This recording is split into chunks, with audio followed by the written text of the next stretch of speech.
Hello, hello. Can you guys hear us? Hello, hello.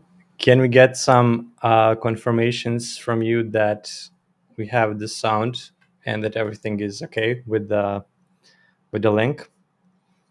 We had a couple of situations in the last two live events where the sound was lagging. Let's check, double check to see if you can hear us. All right. Sophia is saying we can hear you guys. Awesome. Sarah is saying yes, all good. Awesome. Cool. So um, thank you all for joining us today. Today we have very interesting guest, Max Medina. Now I'm gonna bring on Max, and we're gonna start our talk. This is going to be probably around 2 to 3 hours long. We're gonna have Max as our first guest. Then we're gonna have three of our students later on joining us. So the first hour and a half is gonna be reserved for Max and his presentation, and then we're gonna do all of the other students that are gonna be joining us today. So first of all, let's see if you guys can see us. Can you guys see us? Me, us, and Max. Hey, Max. Hello, everyone. Let's check first. Can you guys hear us well together with Max on?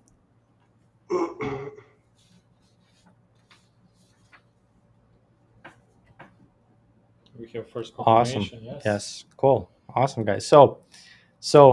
Max, welcome to the call. Before we start, I prepared a small thing I wanna read. So I'm gonna read that first, and then you can go on. So here it is. Today, we're honored to have Max Medina as our guest speaker. Max is an architect from Honduras with a passion for the extraordinary and a dream to inspire young minds to embrace creativity in architecture. Max's career is not just about building structures, it's about challenging boundaries and finding beauty in the unexpected.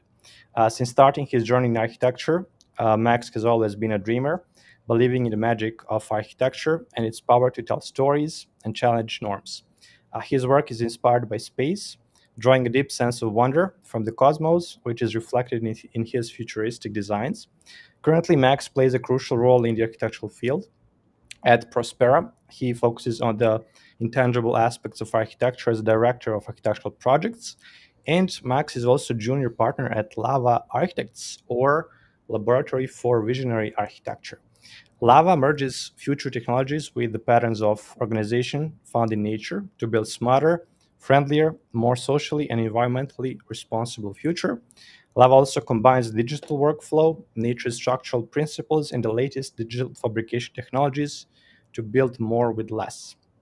Lastly, Max is also co-host of the Epicenter podcast and a passionate futurist. We're excited to have you, Max, and welcome. Thank you, everyone. That was beautiful, Dusan. I really like it. Yeah, I kind of used the a little bit of bio that you had on your website. Then I tried to make something in. I hope I didn't mess anything. Nah, that was beautiful. That was beautiful. Thank you very much. Cool, cool. So yeah. Thank you for joining us, Max. So today is gonna be like we wanna have conversation with you in terms of your work, what you do, what is your path, and also we're gonna have you prepare the presentation. You'll show us some of the work that you guys are doing at Lava. We're gonna probably jump in to discuss some of the projects, to discuss some of the challenges that you guys faced, and also people in the comments who are watching us, you can also jump in with the questions. Lazar will try to pick the questions which are related to what we're gonna talk at that moment. Yeah. So we're gonna probably try to answer as many questions as possible during your presentation, but also at the end we're going to have a separate segment where we're going to talk about really Q&As about your experience with us, with software, and everything involved. Beautiful, beautiful. Let's do it. So, should I share screen now? Yeah, you can share your screen. You can start. Tell us a little bit Mm, Let me who see. Max is. Okay. There we go. Just I let me think. know if you are seeing my screen now. Yes, Yeah. we are. Beautiful. So this is basically it's my name, but also is my personal brand, which is MAX, which is the acronym of Mission of Architecture Exploration. And basically, it's a life mission they have taken for that. Basically, I would like to take it for my whole life, and it's about how I see architecture, which is a constant exploration about what is the impossible, and especially with this alignment that I have in a very deep way about space. So one of the things that I really enjoy is is look the stars and look the space, because in a way make me feel part of something bigger. And this photo that you see here, it's a photo, but it also is a beautiful poem from Carl Sagan, which is one of the most important astrophysics in the Mhm. history. And he was talking about the an image took by the Voyager 1, which is a which is a satellite that basically took a picture from very far ago. And that basically it's a picture where everything is like pixelated, and inside that picture we can see a little dot, a That's little. us. And Carl Sagan basically to say, look again at that dot. That's here. That's home. That's us. And that's that dot that you see there is the Earth, and everything that you see at the rest is basically the universe taken from far away. And and it's beautiful. At the end, it's like a very interesting message to understand that we are everything at the same time. We are nothing. We are just a little dot, but at the same time, it's an interesting thought that it's everything that we have. And humanity, in a way, has always had the spirit of exploring and imagining our place in the universe. And this is very important because I think that part of that exploration and imagination is make us who we are as a creators, and especially architects or designers. And joining a little bit in terms of my personal journey, how I see that the reality is basically it's tangible and intangible. Tangible is everything that you can touch, everything that basically is physical, like architecture in some cases, like buildings, like desks, like interiors, like everything that you can actually touch is the tangible. And intangible is everything that you cannot see, but it's there, like design. Sometimes the design is just a range of a space. It's there, but actually you cannot see it, so it's not tangible. But but sometimes that intangible things affect us more than the tangible things, like the government, for example. The government is something intangible, but Right. actually affects us the whole life. Yeah. And that composes reality. And for me, reality is interpretation about architecture.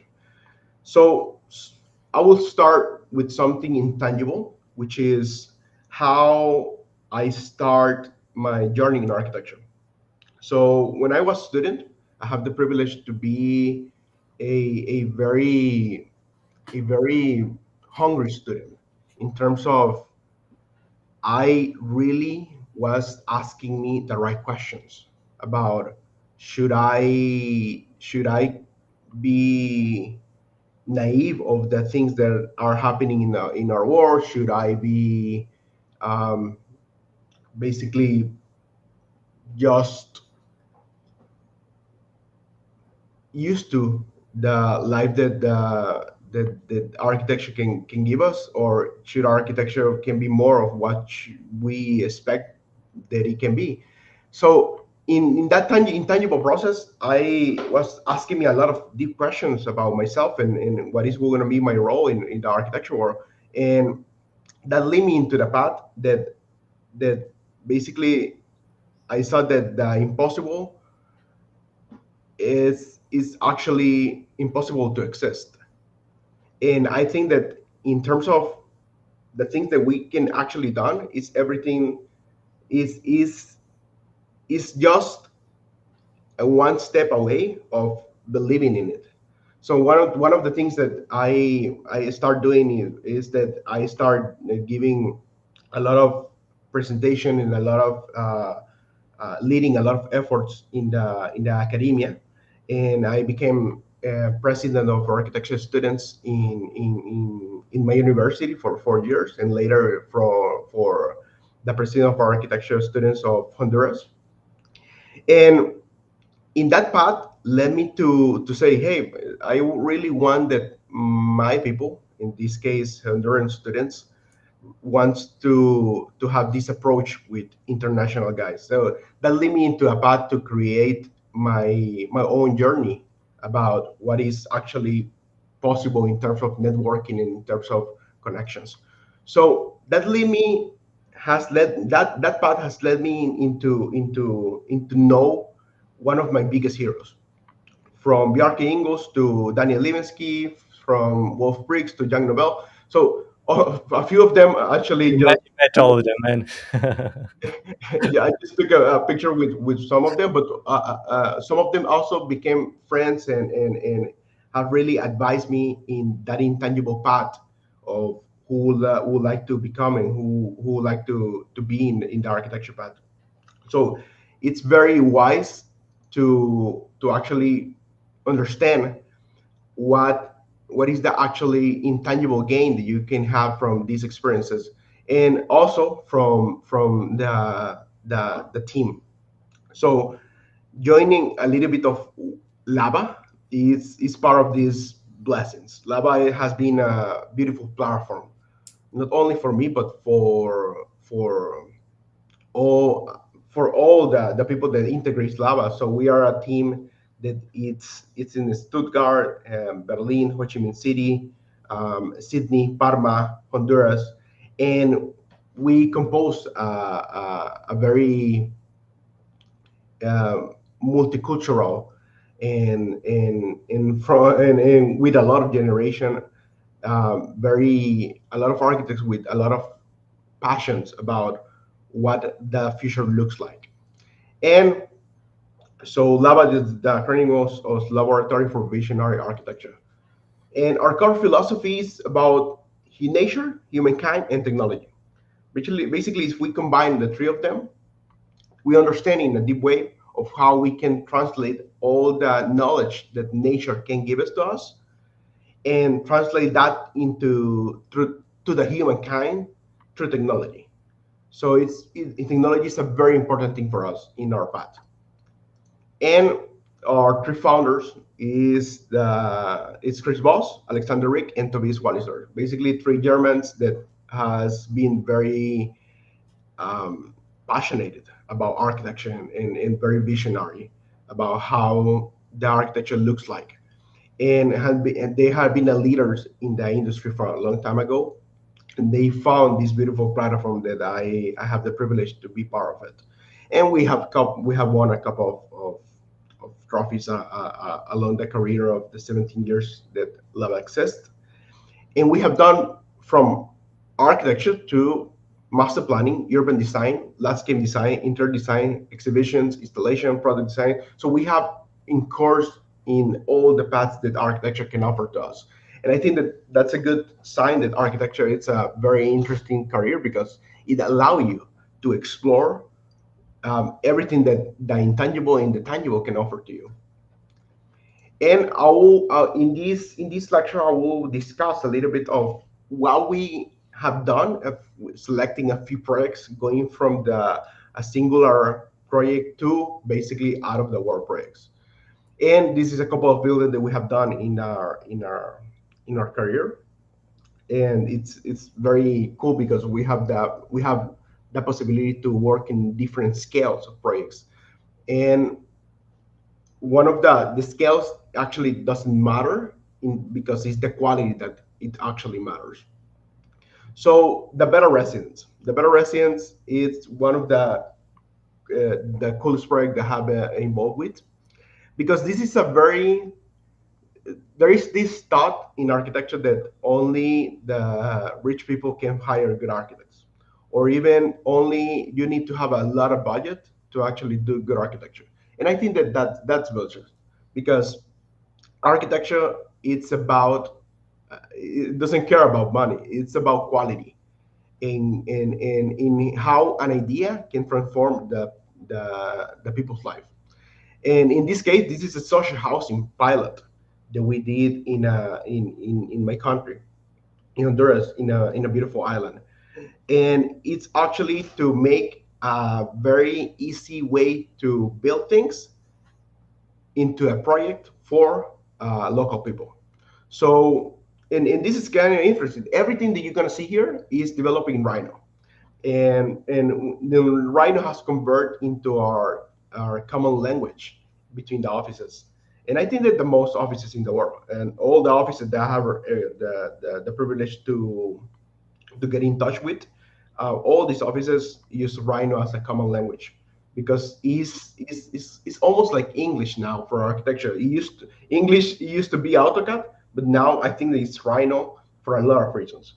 And and the variety of skills that you have with Rhino basically give us the possibility to explore a lot of different shapes and forms, and that shapes and forms can give it function. If you give it the right function, can actually transform into projects. This is a very simple idea that we had in this project. We combine a frame, like it can be a wood frame, metal frame, whatever. It's a frame, and we combine some cubes, and we combine some I would say this half curve is basically an element. And what we did with that is say, okay, social housing, one of the main challenges of social housing is that uh, at least in Latin America, is that basically you build a house for assuming that all the people have the same needs. And I think that that's wrong in architecture. All the people are different, and all the family composition are different. So one of the things that we say is, okay, how we actually create different typology of housing, but controlling the price of it. So in a way, it's the same cost, in the same materials, in the same technology of construction, but we change the the variation of how you would like to have your house.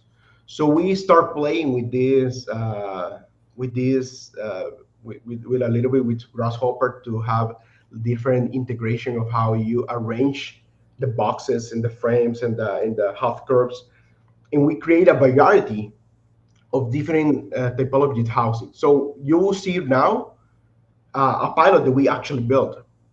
So basically, it's cubes. It's four cubes, and four cubes they are tangible, and four cubes they are intangible. So basically, this is a composition of how we arrange the cubes. So the first one is the first floor. You enter to here. You have a terrace. You have the access to go upstairs. In the second tangible cube, the yellow cube that you see here, it's kitchen and dining. The third cube is free space, which is a terrace, and the fourth cube is a living room. Why you have these empty spaces is because you can build in the future.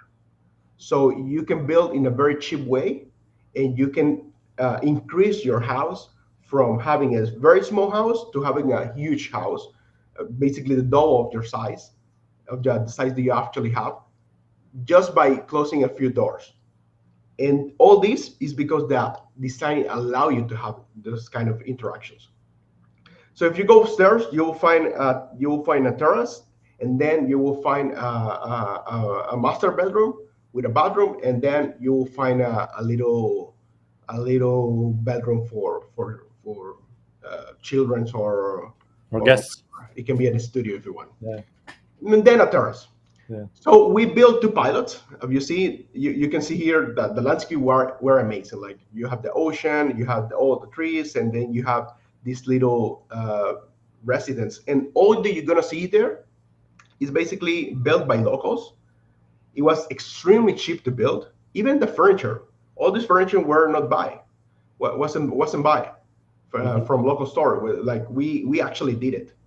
Flooring, the walls, the cushion, the frames of the sofa, the tables, all these tables, even the cabinetry, everything we did it with locals, and it was very cheap to do it.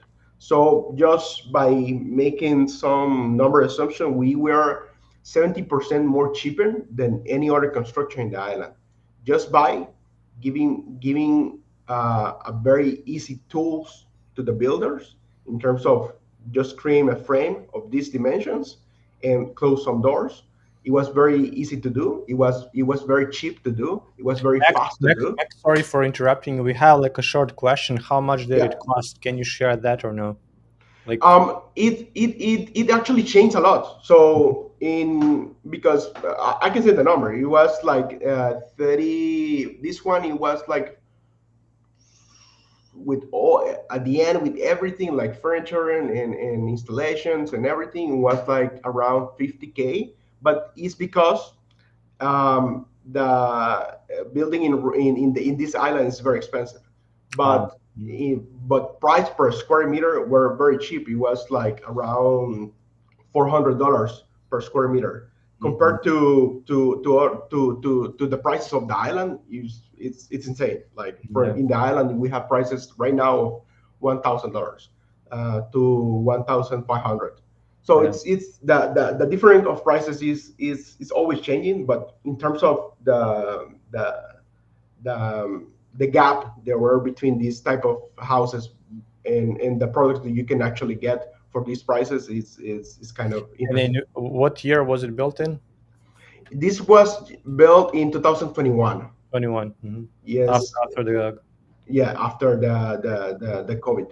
Mhm. So this is a photo of some locals that lives very near into the place, and this is actually I love this picture because it actually represent a family that is having a good time in one of the space that we create. And this is the possibility of architecture in a way. It's kind of how you can make simple ideas into something very powerful that actually can change the people's life just by making decision of design.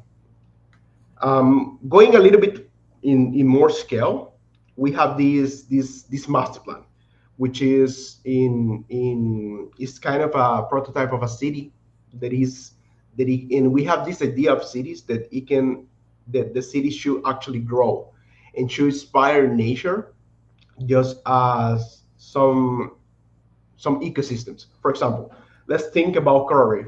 Coral reef is an actual ecosystem that is a city. It's a city underwater, and it's a city that give shelter for the fish and also give food to the fish.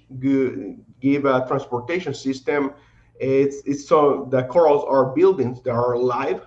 So it's actually interesting how the coral reef is a full ecosystem that give uh, a space for all the life to be integrated within them. And I think that it's a great example of how we can actually apply this into architecture, how we can actually apply all these thoughts into the equation. So this was a very steep terrain. So we start with a few things. We say, okay, let's find first the valley. What we say that the yellow thing that you see here, the white is the topography. We have a little river in the middle, and then we start using the first layers of paths. So we use the contour of the terrain to make paths on it. Then we integrate the green things that you see here. It's the residences of the people, and then we do some amenities which actually can be multifunctional buildings. So how this actually looks like in the terrain is something like this. So we as again, this is like the river. This is a very steep terrain integrated into the mountains, and we have this we call the pioneer village, which is the first phase. The second phase, it can actually grow as a scorer. as corals grow into nature, this type of buildings and this type of typology, it actually can grow into the terrain in a very smart way, and you can do it by phases. And at the end, you can have a big master plan that you can integrate with a lot of people, and it can be in a way, it can be very smart to build it in this way instead of cutting the land and making huge towers.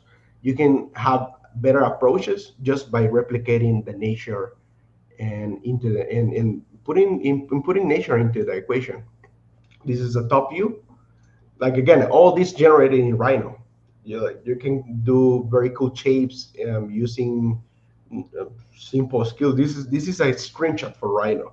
So I remember, Max. I don't remember if it was this project or some other one when you had this something similar you were doing with subds, and you were asking us about like the shape, like how to integrate it into the mountain. So yes, it's yes, I'm a good student. Yeah, I actually I will tell a funny story. Listen, I remember that we have a call with you because yeah, I had a like a challenge to model something, and you was helping me to do like a curve into the terrain. yeah, And I remember that basically you record that session, and in that moment you do it live, like you was the one that you were doing the curves. And the thing is that after that, I was trying to see the recording and to understand how was the process that you did, but there is something that you do so fast, and there is a word that you say so fast that I couldn't understand. And I yeah, remember to watch that video like thousand times, and I show it to people, and I say, "Do you understand what this guy is saying? Like, I don't. What is he saying in this frame? Because that was the exact word for the command." And I even remember the word. It's project. project. Yeah, yeah, yeah, yeah, yeah, But you said so fast that and I cannot I couldn't see the what you type.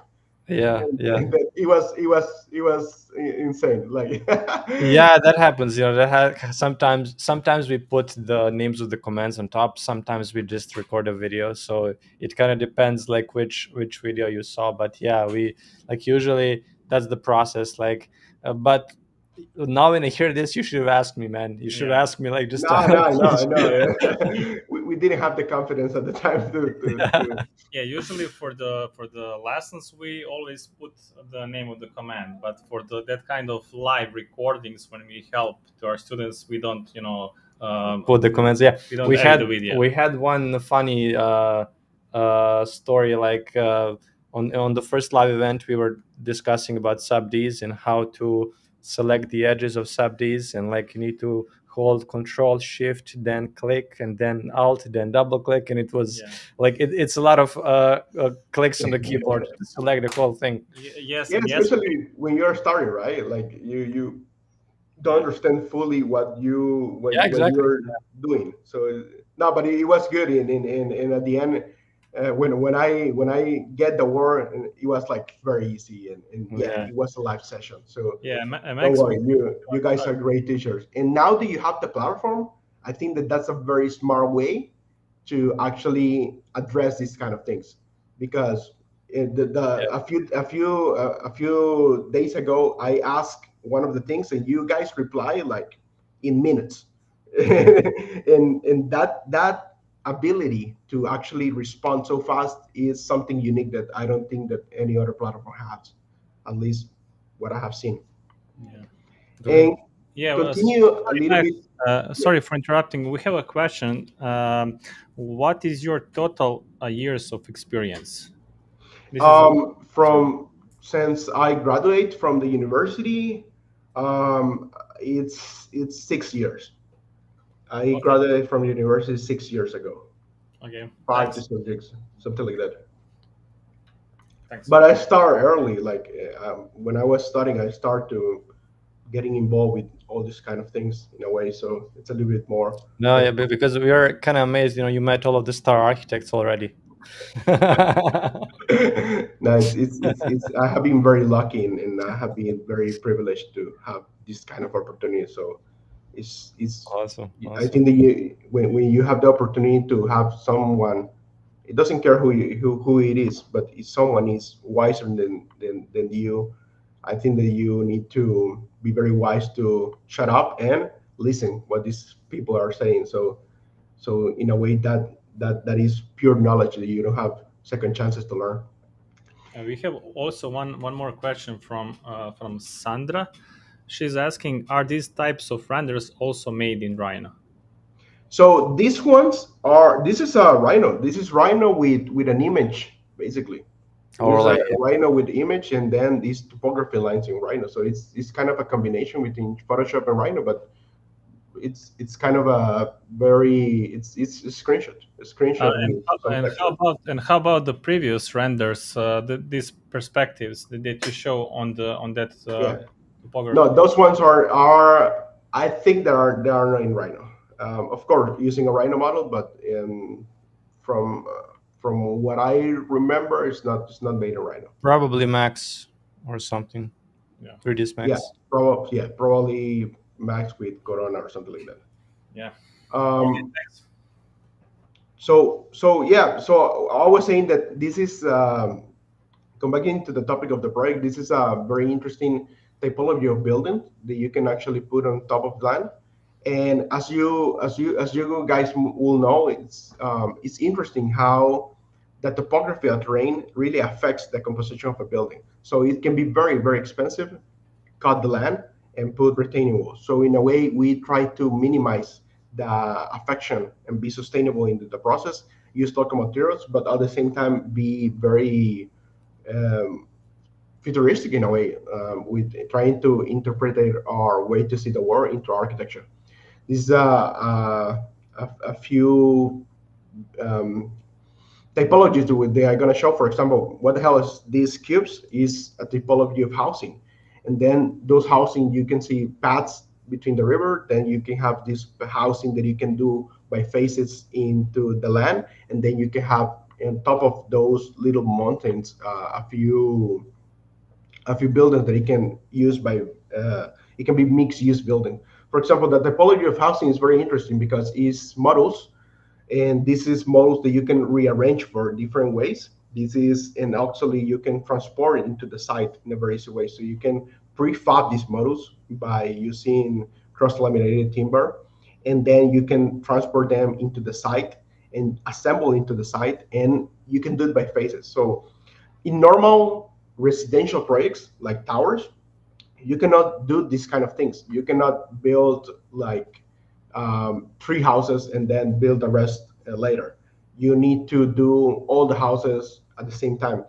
So from a developer perspective, this type of ideas can be very interesting because you don't have to invest all the money at once. You can do it by phases, and you can imagine that you sell these units. You can put these units, sell 6 units, and then you gain a little bit of capital, and then you do the other unit. So it can be very interesting, the economic factor of doing things by phases. And actually, how you stack them into the terrain, it can be very interesting also. Like, as you see, we try to avoid as much we can retaining walls because retaining walls can be very expensive, and we use this type of pilots into the terrain, and we use very wise cuts into 45 degrees to create these little gaps that are the entrances into the residences, and then you have these little compositions of how you can actually make a residence. And this is an example of one of the models that you have a kitchen, you have a bedroom, living, a little desk to work in Rhino, and then a little terrace. And this is a view of how the it can actually look into the inside of the model. And at the end, in this master plan, we had universities, hospitals, agricultural schools, and full master plans of how we visualize this typology of integration into the terrain. So, and all this make a Rhino. So this is our third project. And if you have any question about anything, just stop me as you are doing. But this is the third project. So this is the one thing that really excites me a lot, because I think that one of the most important things that we have in our years forward is actually to look what is next in human evolution, in human architecture. And I think that the multiplanetary projects that we is something that gonna happen. And I love astronomy. I love how the universe works. And this is a project that we do for a competition. So I'm not yet involved fully in a project, in a multiplanetary project, but I think that hopefully one of my wildest dream is to be part of one. So this is a competition that we did for a Mars, and this is what we call Voyager City. Voyager City is such a brand that I'm gonna explain later, but this is Voyager City in Mars. So Mars, as it's very interesting, for especially for architecture students, take this type of challenges, because you need to learn from zero, from scratch, everything. And Mars, in a way, just by making it a little bit simple, is very different from Earth in terms that it doesn't have magnetic fields. What this means is that basically you don't have protection, not protection from radiation, and not protection from meteorites. So you have a very thin layer of atmosphere, but it's not enough to actually protect you. The atmospheres basically are shield from our Earth, so that allow us to have breathable air, to have a little bit of control of the temperatures, and it's our protector from radiation and from meteorites. And it's kind of different from the Earth, and it's a very extreme and wild planet. So it's extremely different of everything that we can imagine. Look, the temperature can vary a lot, from 30 degrees to 140. And it's kind of interesting how we can actually make things done. It's basically challenge the impossible. So this is the place that we choose to actually locate this project is a crater. And craters is funny because is for us, a crater is something small, but in this type of environment, a crater can hold New York City in a very easy way. And we consider this type of craters because we have made a lot of research, and we saw that we can have found water inside the base foundation of Mars. So if we find at least frozen water, we can convert that water into a lot of things. One of the things that we think that is very necessary for our project is the building a strategy. So without building a strategy, we cannot do anything. So one of the first things is we say, okay, let's choose the the terrain in a correct way. One of the first things that you need to do, at least for our current technology, is to make a street for mobility. And why you gonna make a street when there is no cars? That can be silly. But if you think about it, the composition of the soil of planets like Mars, or even like the moon, the dust without atmosphere is very different. So the lifespan that you can have in terms of robots can actually change if you make a road or not. If you make a road with something very similar to the concrete, basically the road can live longer because it's not lifting dust, and that dust is very different from the earth. So that dust is like glass that it can basically a robot that it can live 10 years, it can live 3 years. So that gonna improve a lot because we should need a lot of robotic assistance. After that, one of the things that we say, like in Mars, like we need protection. So we dig a few holes. In a way, we dig so we can have an underground tunnels that's going to protect us from meteorites and from radiation. When I talk about radiation, I'm talking about the sun. Sun is radiation. What we feel is basically um, is that sensation of hotness, but is because our atmosphere. Without atmosphere, it's radiation, so it can kill you in a couple of minutes of day. Not sure. It depends on the how exposed you are, but you need to be very protected from all this kind of environments. Then, by our current technology, you need to have a 3D print walls and good mobility system, and later you need to have these type of shelters, and on top of the shelters we design a very big dome. This is kind of confusing right now, but I'm going to explain later, because basically it's this idea of having one unit, then you have three units, and then you connect those units, and then you start growing.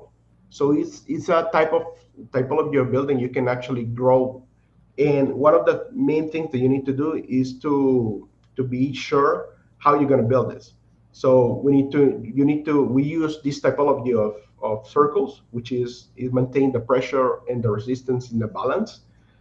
The technology we use, this is 3D print, and this is to create shield, like shields from underground and above ground. And those we having this, we can create ecosystems, because if we put a dome on top of that, we can basically create an environment, and we can go out and enjoy without being in suit. And how you actually build these kind of things is by using the local materials. Like do you cannot go to this planet going with a lot of steel and concrete and these type of things. You need to be very wise and very innovate. You need to innovate a lot in this type of environments. So if you very simple things, if you excavate, you will be able to find something similar to bricks. And if in Mars at least, you will have metal.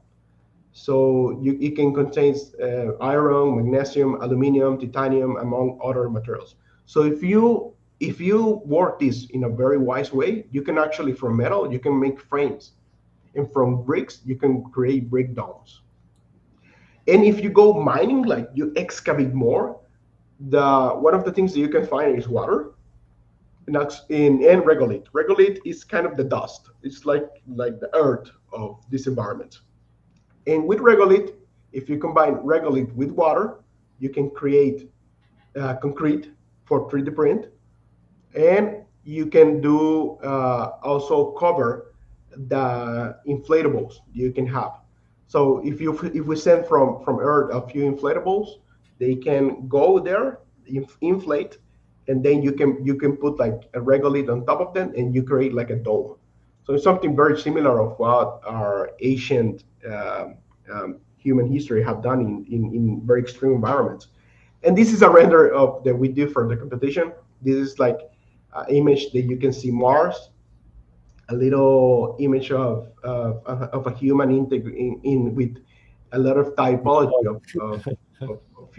of interaction. In this case, with the space dock, and then you see the building two domes with solar panels. So the solar panels were this type of shape.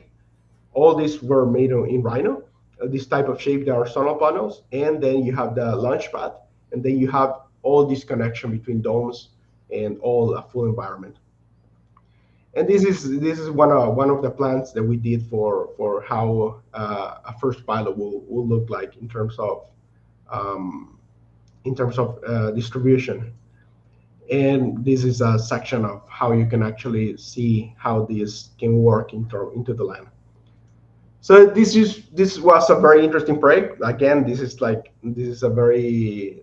was the board that we present for this type of project. And one of the other Max, can, plan. can, we- can we stop for a second? I have a couple Yeah, of questions about the Mars.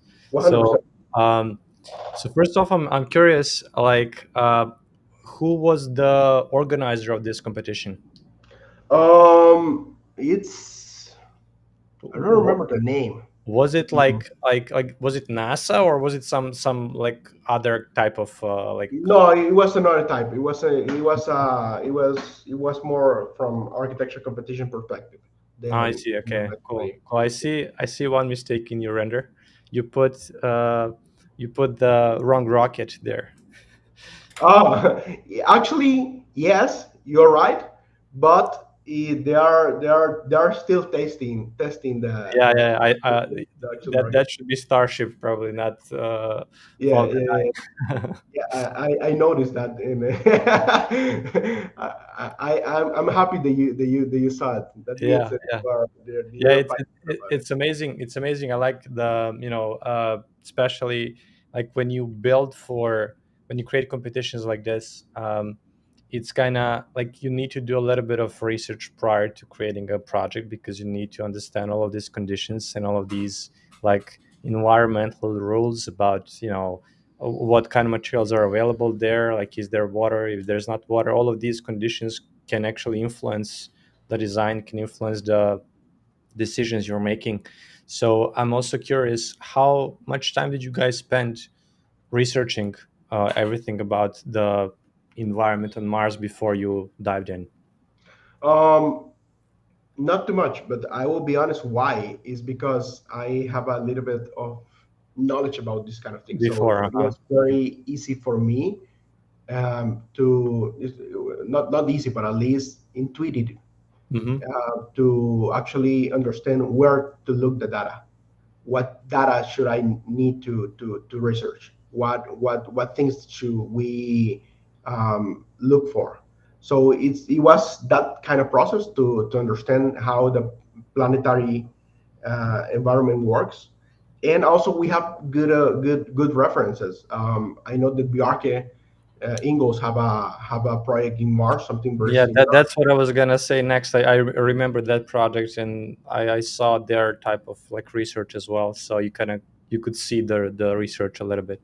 Yeah, yeah, it's amazing, right? How they have done a lot of advance into in terms of the moon and these type of projects. Also, Norman Foster has a has a project in Mars, which is very similar in a way. At least the strategy of building, the outcome Mhm. is very different, but the strategy of actually building is very similar because this is the same principle of how you build into Earth and the possibilities that you have. Yeah. And Max, we have a question from Kendall. So the question is, did you have any experience with Rhino before taking how to Rhino course, and how long it took you to complete it? I I know it's will be something honest. with the project. Yeah, yeah, yeah. None, none experience, none, like zero, and it was a need. What I took that course is because, and when I joined Lava, I used to use SketchUp, and basically SketchUp, in my opinion, is not competitive. So like again, I was saying in the beginning, our common language between the offices were Rhino. So it's like everybody's talking in English, and I'm the only one that speaks Chinese. Like like I was in disadvantage totally. So I felt very very bad because I have all these ideas and the and, and the will to in a way to actually make my ideas into 3D shapes, and I couldn't at least in SketchUp. It's kind of hard to do organic shapes in SketchUp. So none. And after the course, which is very interesting because I know a lot of people that have taken, and they take like 2 weeks to actually master and develop things. So it's very interesting. It's very interesting the way that you guys has done a very good platform to actually teach in a very easy and smart way to the people to take a for business. Right. Cool, Thanks. cool, awesome. Let's move to moon. Yes, so this is the final one that we're gonna present, and this is something that we basically are. This is I like to call this a game because at the end it's kind of a game. It's same in the Voyager brand, but this is Voyager City in the moon. So what is Voyager City? Voyager City, it's a virtual city that basically, and again, it's like a game with every follower in my Instagram page is a resident of this city. And why? This is a good way to, in a way, to do master plans that nobody asked you. But at the same time, it's kind of interesting because you can, the people can see the knowledge behind this type of environment because it's not just put random structures in a random place. It's actually knowledge implicit in this type of environments. And it's a master plan that actually can create an experiment of how you have a community in this type of virtual spaces. So if we think about Instagram, it's like a platform, but it's an intangible platform. Like it's like an internet, right? You don't see the internet, but you know there is there and actually change your whole life. And Instagram is a platform, and if that you have community in those type of platforms. So if you combine and develop something for the community, you can and if we combine it with architecture and astronomy in this case, we can create something very cool. So Voyager City is this, is that, is a master plan. It's a master plan that grows with every follower. So, and it's a creator platform. So I'll explain this in a few moments. But basically, it's a master plan very similar of what we saw in Mars, but in the moon. A little bit of the moon. Again, it's very similar of what we see in Mars. So it's very, very, very hard to get in there. Like temperature from 127 to minus 173 degrees. Like the temperature are wilder. Like change of temperature is insane, and it's very similar of what we can find in these type of planets. Like this is not a planet, but it's similar in a way. The condition that we can find, so we can find a core, and from that core we have different layers that basically are is a rock. It's a rock into the space, and a lot of data again.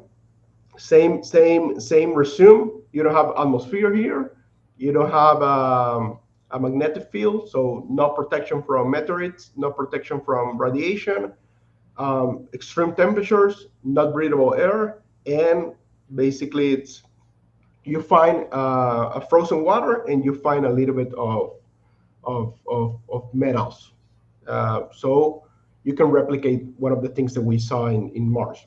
So the location that we choose here is an actual crater that is called Mary and Jenny, and this is a south crater. So these south craters in the moon are very cool because they have a lot of solar exposure.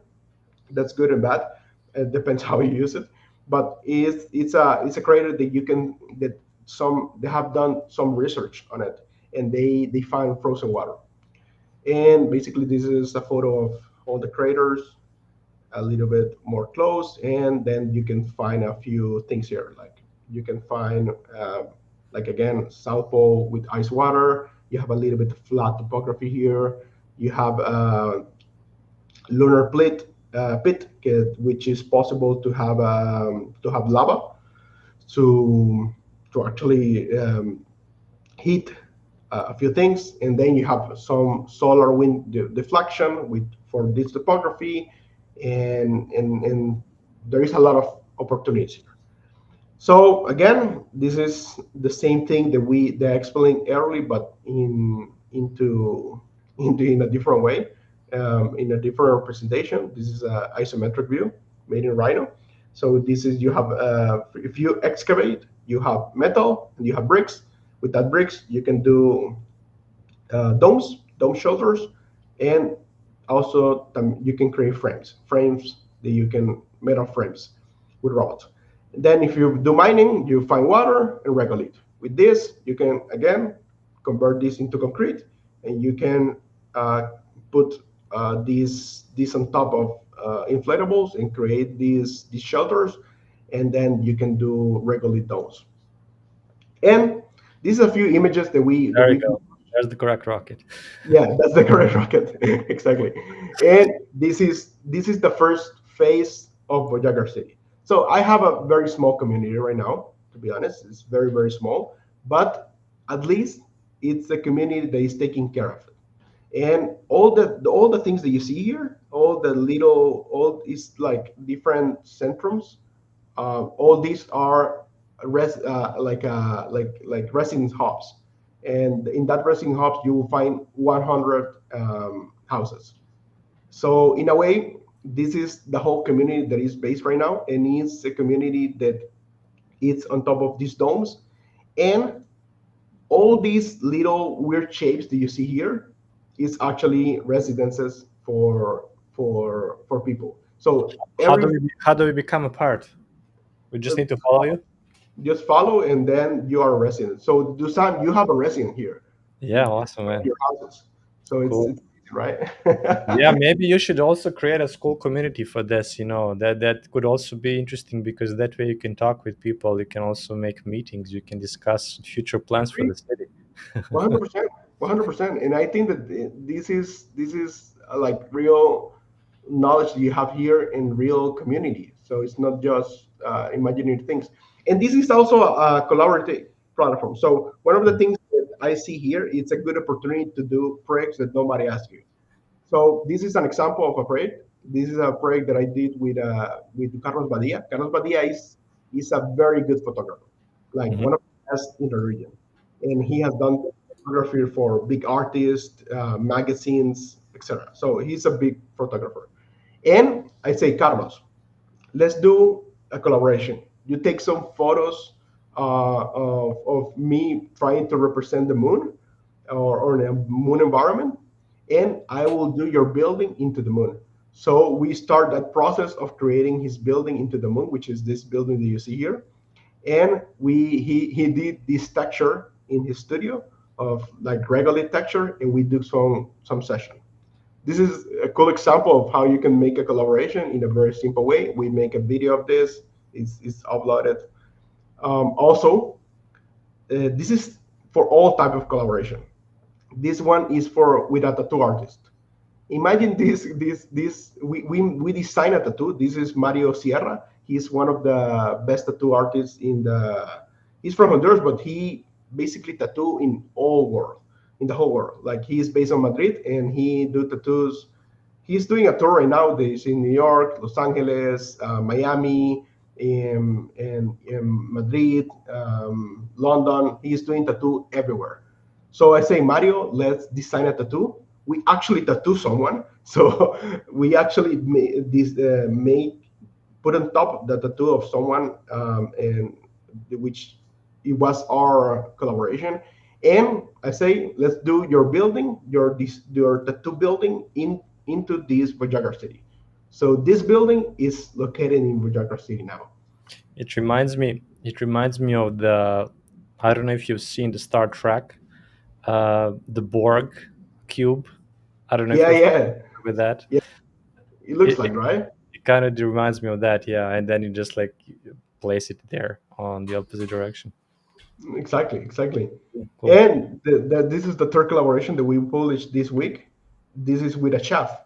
So again, same thing. We say, hey, let's do something cool. And this is all came in back into the circle.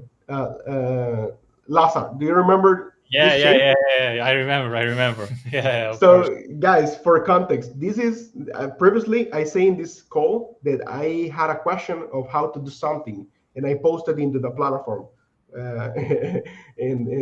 of you guys of Yeah. the Yeah. Rhino platform, and Lazar replied me like in 3 minutes. And the question that I have is how to do this liquid ball, because I was trying to do a cake. So what we did is that I partnered with this Jose Luis. He's a pastry chef, and we 3D print. We model this like with Lazar help. We model this liquid shape and this liquid ball, and then 3D print the ball. Then Awesome. we put some silicone on top of that ball. We create a mold, and on top of that mold, we create this dessert. So Oh, this was delicious, guys. Like this is a chocolate dessert with some texture on top of that's that. that's the how tasty the parametric design is. Nah, how tasty is the architecture is it's insane. Like I was wondering why do you need this kind of shape, but it was a now random question, yeah, right? it's amazing. Yeah. Max wake up in the middle of the night trying to do a liquid bowl. Liquid ball, What the yeah. hell? Why? But this is the answer. It's for this. So we put this liquid bowl into the Voyager City, and we do the cake with Jose Luis. So the aim is a community building. It's not. It's more than just a moon project. It's a community building. So it's for perfect for collaborations with every type of creators. Also, we do referendums. Like the last time I post some motorcycles made in AI, and I asked the people, hey, what is the motorcycle do you would like to have in this city? So in a way, it's a very silly thing, but the people are participating in this kind of decisions. So it's Yeah, what this is the is difference between this and in an actual city? It's like it kind of reminds me a little bit about like metaverse and the whole thing about virtual space, and especially when you connect the community building part, because that way you kind of connect people from different fields and they can all participate and they have something, in return to kind of be a part of all of this. It's really great initiative, and I also think now when when I saw the whole presentation, I think this can really be beneficial for you, Max, if you build something like this on the same platform that we have our courses. You can actually have, you can put polls, you can put questions, people can jump in, and then you can possibly, create even a 3D model of all of these things together at one point, and we can possibly jump in as well to help you guys out to have some kind of collab with How to Rhino. 100%. And I think that the how to Rhino Academia has to be here. Like, Yeah. let's do it. Let's do it. So, just to finish, Guy, and we can jump into questions after, but I would like to have this little phrase at the end. Margaret Burbage discovered that the atoms in our body trace remnants of explored stars. We are stardust. We are alive in the universe, and the universe is alive within us. This is a phrase by Neil deGrasse Tyson, which is one of the best astrophysics, at least in terms of how he explained his ideas. And Margaret Burbage is one of the most important astrophysicists, the scientists that exist in the history, and she discovers how we humans are came from the beginning of the stars. So that's powerful in a way because we are trying to explore unimaginable things, and we try to look something out there, but in a way we have everything that we need inside of us because we are stardust. We came from the beginning of the universe, and in a way our existence is destined. It's destined to be. It's not actuality that we are here, and I think that we have a tremendous opportunity to be alive and in this beautiful experience that we call the human experience, and I think that it's exciting. It's exciting of all the things that we can do, and not as architects also. As architects, I think that we have a tremendous opportunity to make from the intangible tangible ideas. Like I don't think that no other career or just a few have that opportunity to bring a thought from your mind and actually to make it real, and that's powerful. That's extremely powerful if you think about it. And this is mission. This is my mission. Like in a way, try to explore the architecture and what is actually possible. And this is a QR code of my Instagram. And if you want to be part of the Voyager City, just follow, and I will be very happy to make your house. Imagine I'm changing a house for a follow. I'm just kidding, but it will be a privilege to so more people can join into these interesting ideas that we are developing. And thank you for having me. Like I feel privileged to be sharing with with my teachers in Rhino. Sure. So Max, thank you. very Thank much. you for being with us. Thank you for the For presentation. first of all, here's one round of applause for Max. Thank you, Max, for all of this. Um, I'm curious about about the interaction that you have from the followers about Voyager City.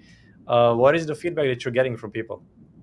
So a lot of them, some of them think that is brilliant.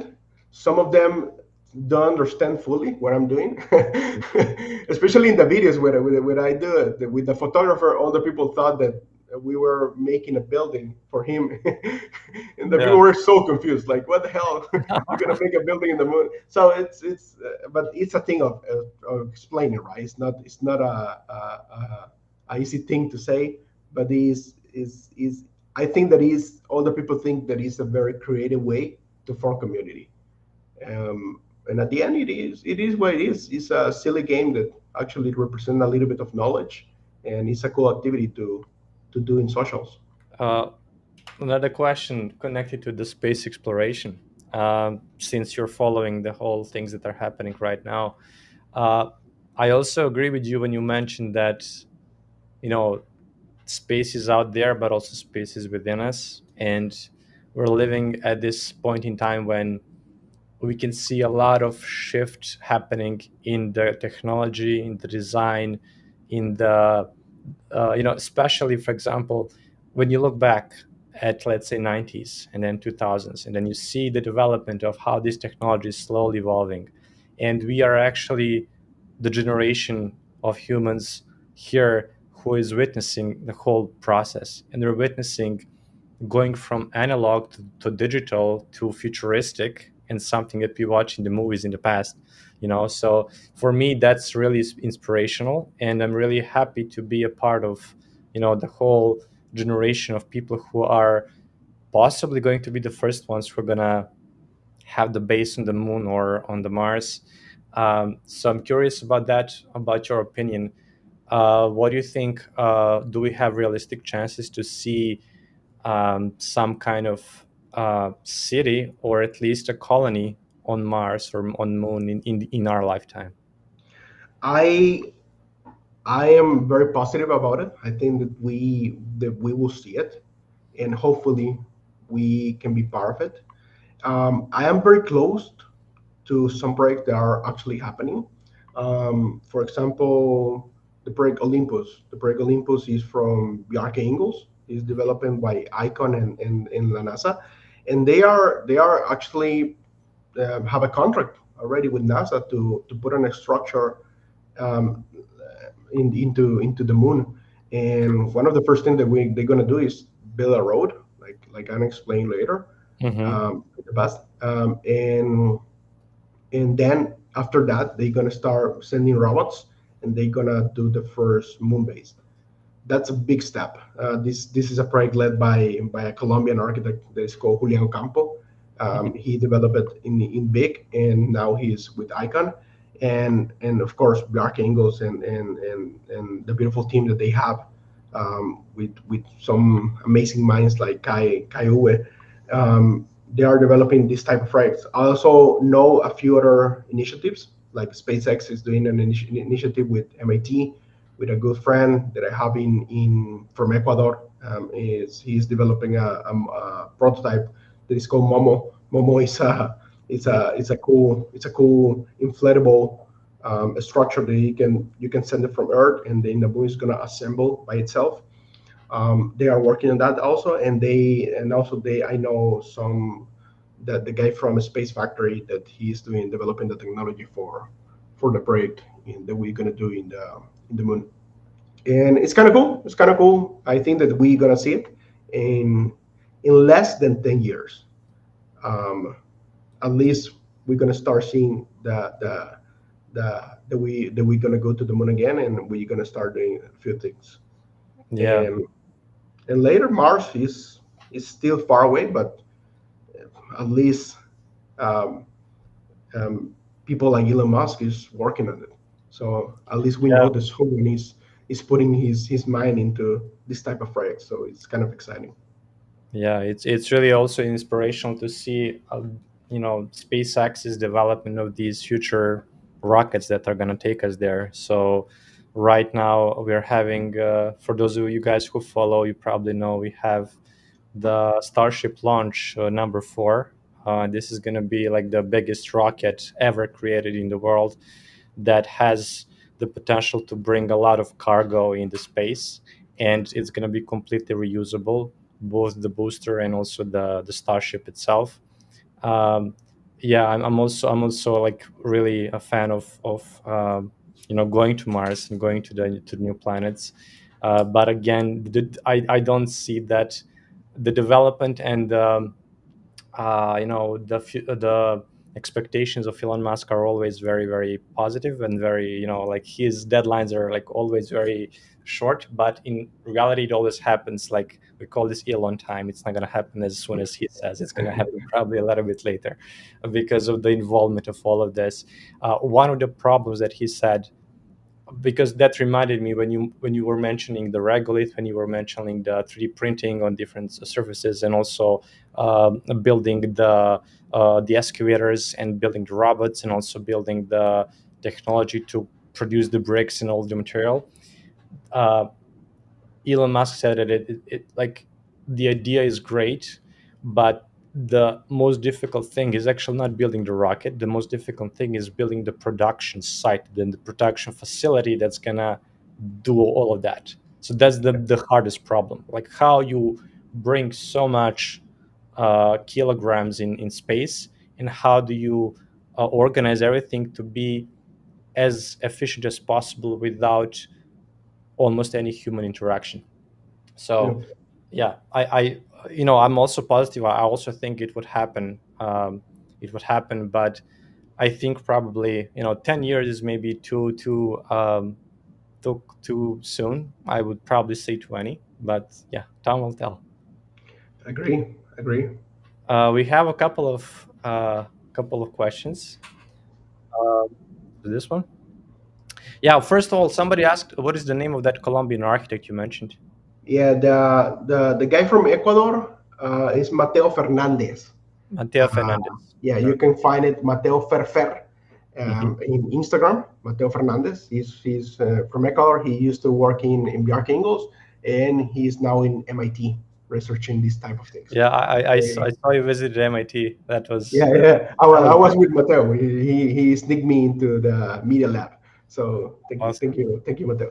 And the Colombian architect is his name is Julian Ocampo. Julian. Julian is from Colombia, and he used to work in big like from the beginning, and and and now he's working like from a few months ago. He's working with Icon, the company that do the 3D print structures. Mm, So he's involved. He's involved in everything. Like and I really appreciate Julian. Julian is a great guy. awesome. Should we go to Yeah. then we have another question. Is there a place for architecture in space? Because of the fact that due to cosmic radiation, all places of permanent residence of people should be several meters underground. Not necessary. I think that there is a various options. One of them is like you go underground a few meters, and then you create like a camp there. At least it's awful because you are like underground, but at least you are protected, and you can create environments underground. Like you have indirect light, and you will be able to walk around without helmets and things like that. But the thing is that if, for example, in Mars, one of the things that we think that we it can work is we combine the two of them. Like we combine underground and we combine above ground. And above ground is like the type of dome that you 3D print, and then you can create Like domes. And a cover, yeah. those domes you can do it by various forms, like inflatables that you can send from Earth. You can do it by metal structures. You can do it by 3D print regolith, and then you have to have a type of thickness walls. So you can have walls for 2 meters. The 2 meters, it can support small meteorites and radiation, and also and you can have the pressure, the necessary pressure to have river and those type of things. Um, and if a big meteorite, you go down and that's it, right? You Yeah, protect. I also heard that, like when I was researching this topic as well, that on Mars and also you have these storms, sandstorms, and you really need to, like at certain points you need to have the structure as close as possible to the ground, because the sandstorm can simply ruin everything, and that's why you create these shapes which are like sand dunes. So Yes. they don't interfere with the structure. If you build the right, really straight structure, that's going to be a lot of impact from the dust and from the, just like you mentioned, some of those dust particles can look like glass in terms of the Yes. sharpness and what damage they can make. We have Yes. one Even more the, question. yeah. Sorry, Max. We have one more question. Amazing concepts. I also been researching about lunar and Mars settlements. In your opinion, what was the best source of knowledge about teams during the development of the project? Um, a few. I think that one of the first. Thank you, Sarah. You're very, very kind. And the second thing is, I think that the prototypes that we have already is very good source of information, especially the BRK. So Hmm. let me. This is the BRK book. This is the Forgiven book, and is from Big, and he has three projects here: Mars, Moon, and the Earth. So this is a very good source of information because it's very visual and very good. I really recommend this book. Also, I recommend all your favorite knowledge in terms of scientific knowledge. Now with YouTube and podcasts, you can have a lot of knowledge in a very condensed way.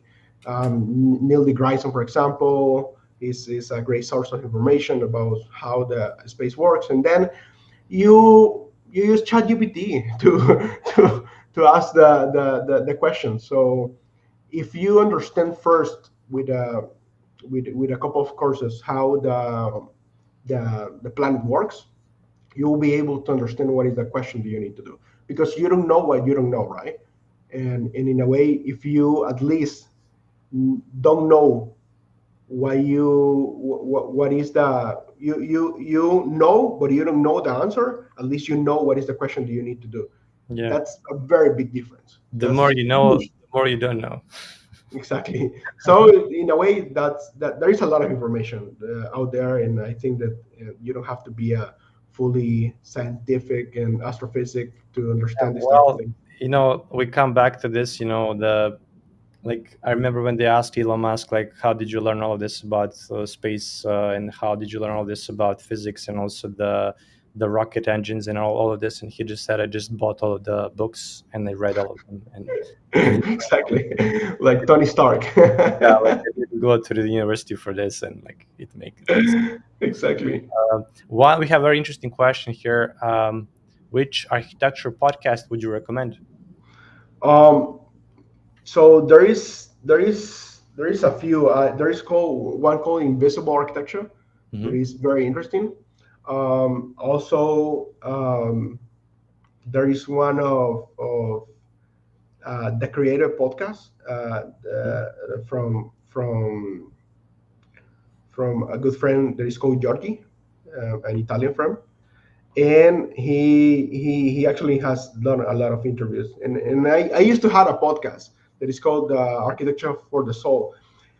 Uh, at that time, it was very good, but I dropped the break because I was lacking of time. But that's a very interesting break. I had a conversation with Patrick Schumacher, with a few very interesting people in the industry, from offices, school offices, YouTubers in the industry of architecture. So there is a lot of good content. Also, there is good content of architecture. If you look Demi Lee, Hmm.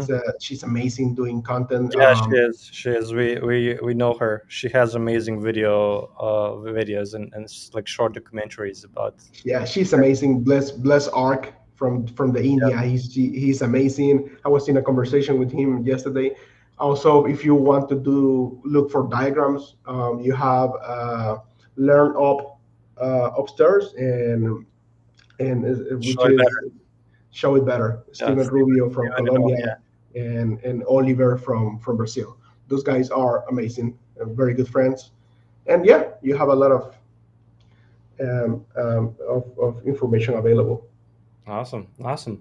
Well, Max, thank you for this wonderful presentation. Thank you for taking the time to talk with us, to talk with our audience here. We're definitely going to keep in touch and possibly do something together with Voyager City. I'm excited for this.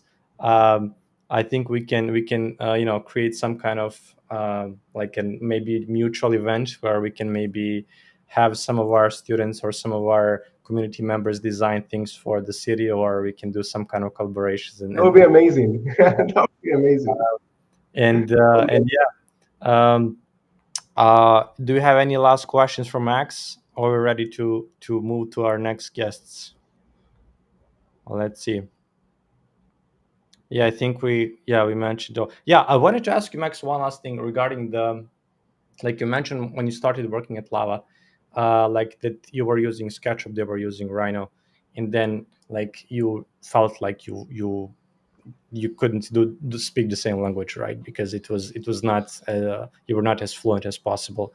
Um, can you just tell us, like, once you uh, once you finish the the course, once you finished all of this, what was your like? Did you at that point felt like you have some limits, or is that okay? Now I can express myself. Now I can open my ideas out there. Yeah, it's very interesting, because it's like the question of researching the space. Is you don't know what you don't know, but it's similar to right now. If you know the basic, you understand the capabilities of what you can do. Even if you don't know, for example, the liquid bulb, I knew that I could do something like that in Rhino, but I didn't know. And that's a similar thing. You know what you can do, but if you really understand the principles, the first principle of things, you are able to look the right to ask the right questions, because the right question guide you to the real results. And it depends if you have a very good challenge or a very good question, you have a great opportunity Yeah. to make something very unique. And in as better is the question, as better is the answer in a way. So yeah, in terms of limits, no, not really. Right Awesome. now it's a complete program. I think it's very complete. It can improve. It can improve a lot. But definitely it has work in a way. Awesome. So yeah, once again, thank you, Max. Thank you, Max. We We don't have. appreciate your time. Thank you for the presentation, and we'll keep in touch and possibly do another one of these in the future. My So, privilege, guy. Thank you very much for everything. so if anyone wants to contact Max, he can. So you can contact him in DM in school community, or you have his Instagram. He share with us. So feel free to contact Max if you Yeah, have more go to questions. Voyager City, guys. Yeah. Let's go to the moon. All right. Thank you, So Max, once thank you, again. Max. Guys. We're gonna have a short break now. We're gonna have like Let's say let's say 15 minutes, yeah, right? let's say 10 to 15 minutes break. Then we're gonna continue with our next guests. See you. See you.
And you're back. Oh, guys. Uh, Hello. just like before, is everything okay with the sound? Can we bring on the guests? So Yeah, let's bring the guest. let us know. Let us know in the comments. Is everything okay? Can you hear us? And are you still with us? Yeah, we can see that we have people here with us. Now we're gonna wait a little bit to have any kind of confirmation, and then we're gonna bring on our first guest. Sound good? All right. So awesome. Okay. So today with us we have now we're gonna bring two of our students on. Um, hello, guys. So Hello. here with us Hi. we have Ramkrishna. Hi. We have Hi. Patrick, and uh, we have Dorwin, which he isn't yet with us. Hopefully, he'll join us later. If he joins us, we're gonna bring him on. So first of all, welcome everybody. We can hear you and see you. That's all good. So Okay. first of all, yeah, we'd like to um, kind of give you an overview of what we're gonna do today. We're gonna have a short like introduction. So any of you guys can start first, whoever wants to go first, and then we're gonna uh, talk about your presentation. You're gonna have around, let's say, 20 to 30 minutes each, and then we're gonna probably hear about our audience in terms of like how you did the projects, what were you using, and it's really like a conversation with the audience to kind of so they can pick your brains in terms of like how you did something with Rhino, how you did the projects, what was the process, and it's gonna be a little bit more, let's say, technical in that way, but we're also gonna probably have the questions during the presentation, just like we had with Max in the previous session, and then we're gonna also answer the questions at the end. So which one of you wants to go first? Sure, I'll go first. All right, all right, Anything works. Yeah. all right. So we're gonna put Patrick on, and Ram Krishna, just wait with us. We're gonna bring you on once Sure. Yeah. Patrick is finished, and Yeah. Patrick, we're gonna first of all, before you start, I'm just gonna read a brief intro that I prepared for you. So Oh, Patrick O'Hara, student from the University of Colorado, Denver, inspired by visionaries like Lewis Kahn. Patrick is passionate about creating spaces that transcend the ordinary and foster harmony and connection within the built environment. His designs aim to blur the boundaries between indoor and outdoor spaces and seamlessly integrate elements of nature, enriching the lives of individuals and communities. Patrick is dedicated to creating architecture that inspires, empowers, promotes well-being, and he designs environments that positively impact everyone who interacts with them. We're thrilled to have you, Patrick, and we are looking to hearing your visions and your design process. So far away. thank you. I'm thrilled to be here. I appreciate you bringing me on, and I'm honored. And this is like my first time doing something like this, so I'm Awesome. excited No, and nervous and trying to same keep here. it all together. So I'm going to start with some renders. I have a project from about a year ago, immediately after joining How to Rhino. So this All was the right. final project, and this was like my first chance to use the knowledge I learned in the first course, the introduction to architecture on Rhino. So yeah, I spent the Okay. entire So spring break and before. Okay. Now I can see. Yeah. You now we can see your monitor. There you go. Now you can go on. yeah. So this project here was, I pretty much used all the skills that I learned in the course, and I pretty much finished it over the spring break. And sorry for not having a slideshow. Really, I have screenshots here, but this is my building, or renders rather. Yeah. Yeah. I remember when we were talking about this. when you had like this structure that goes. I remember you were asking about the ramp. You had something with the ramp going on there Yeah, in the building. yeah, I've been on a ramp kick pretty much the entire time since. I really love to mess with the flowing forms of ramps. So this is like the courtyard here. So So tell us a little bit about the concept. Like, what was the project about? so this project was a multifamily um, where we had like 8 units, and it's a nestled in a spot in Denver. And basically, my approach to it was to, instead of making a lot of shared spaces like between units, I wanted to make shared spaces like be the circulation itself. Like if you can see my mouse here, Mm-hmm. this is the walking path that like leads to every unit's front door. So instead of like having shared kitchens like a lot of people were trying to do, um, I chose to keep like all the usual home, you know, places within each unit, and the shared space being the circulation and below. So I was thinking a lot about the Corbusier's tenets of architecture, and using the free floating concept on pilotis, and that's pretty much what I did. So I took a little bit of inspiration from Crown Hall, and I took some inspiration from Louis Kahn below, and I was trying to activate the alleyway as well, because there's an alleyway at the site. So instead of making the alleyway just a place for trash, I wanted to make it like a walking like path for the neighborhood. Mm-hmm. And Yeah. is I assume that was the reason why everything is like lifted up, right? Yeah.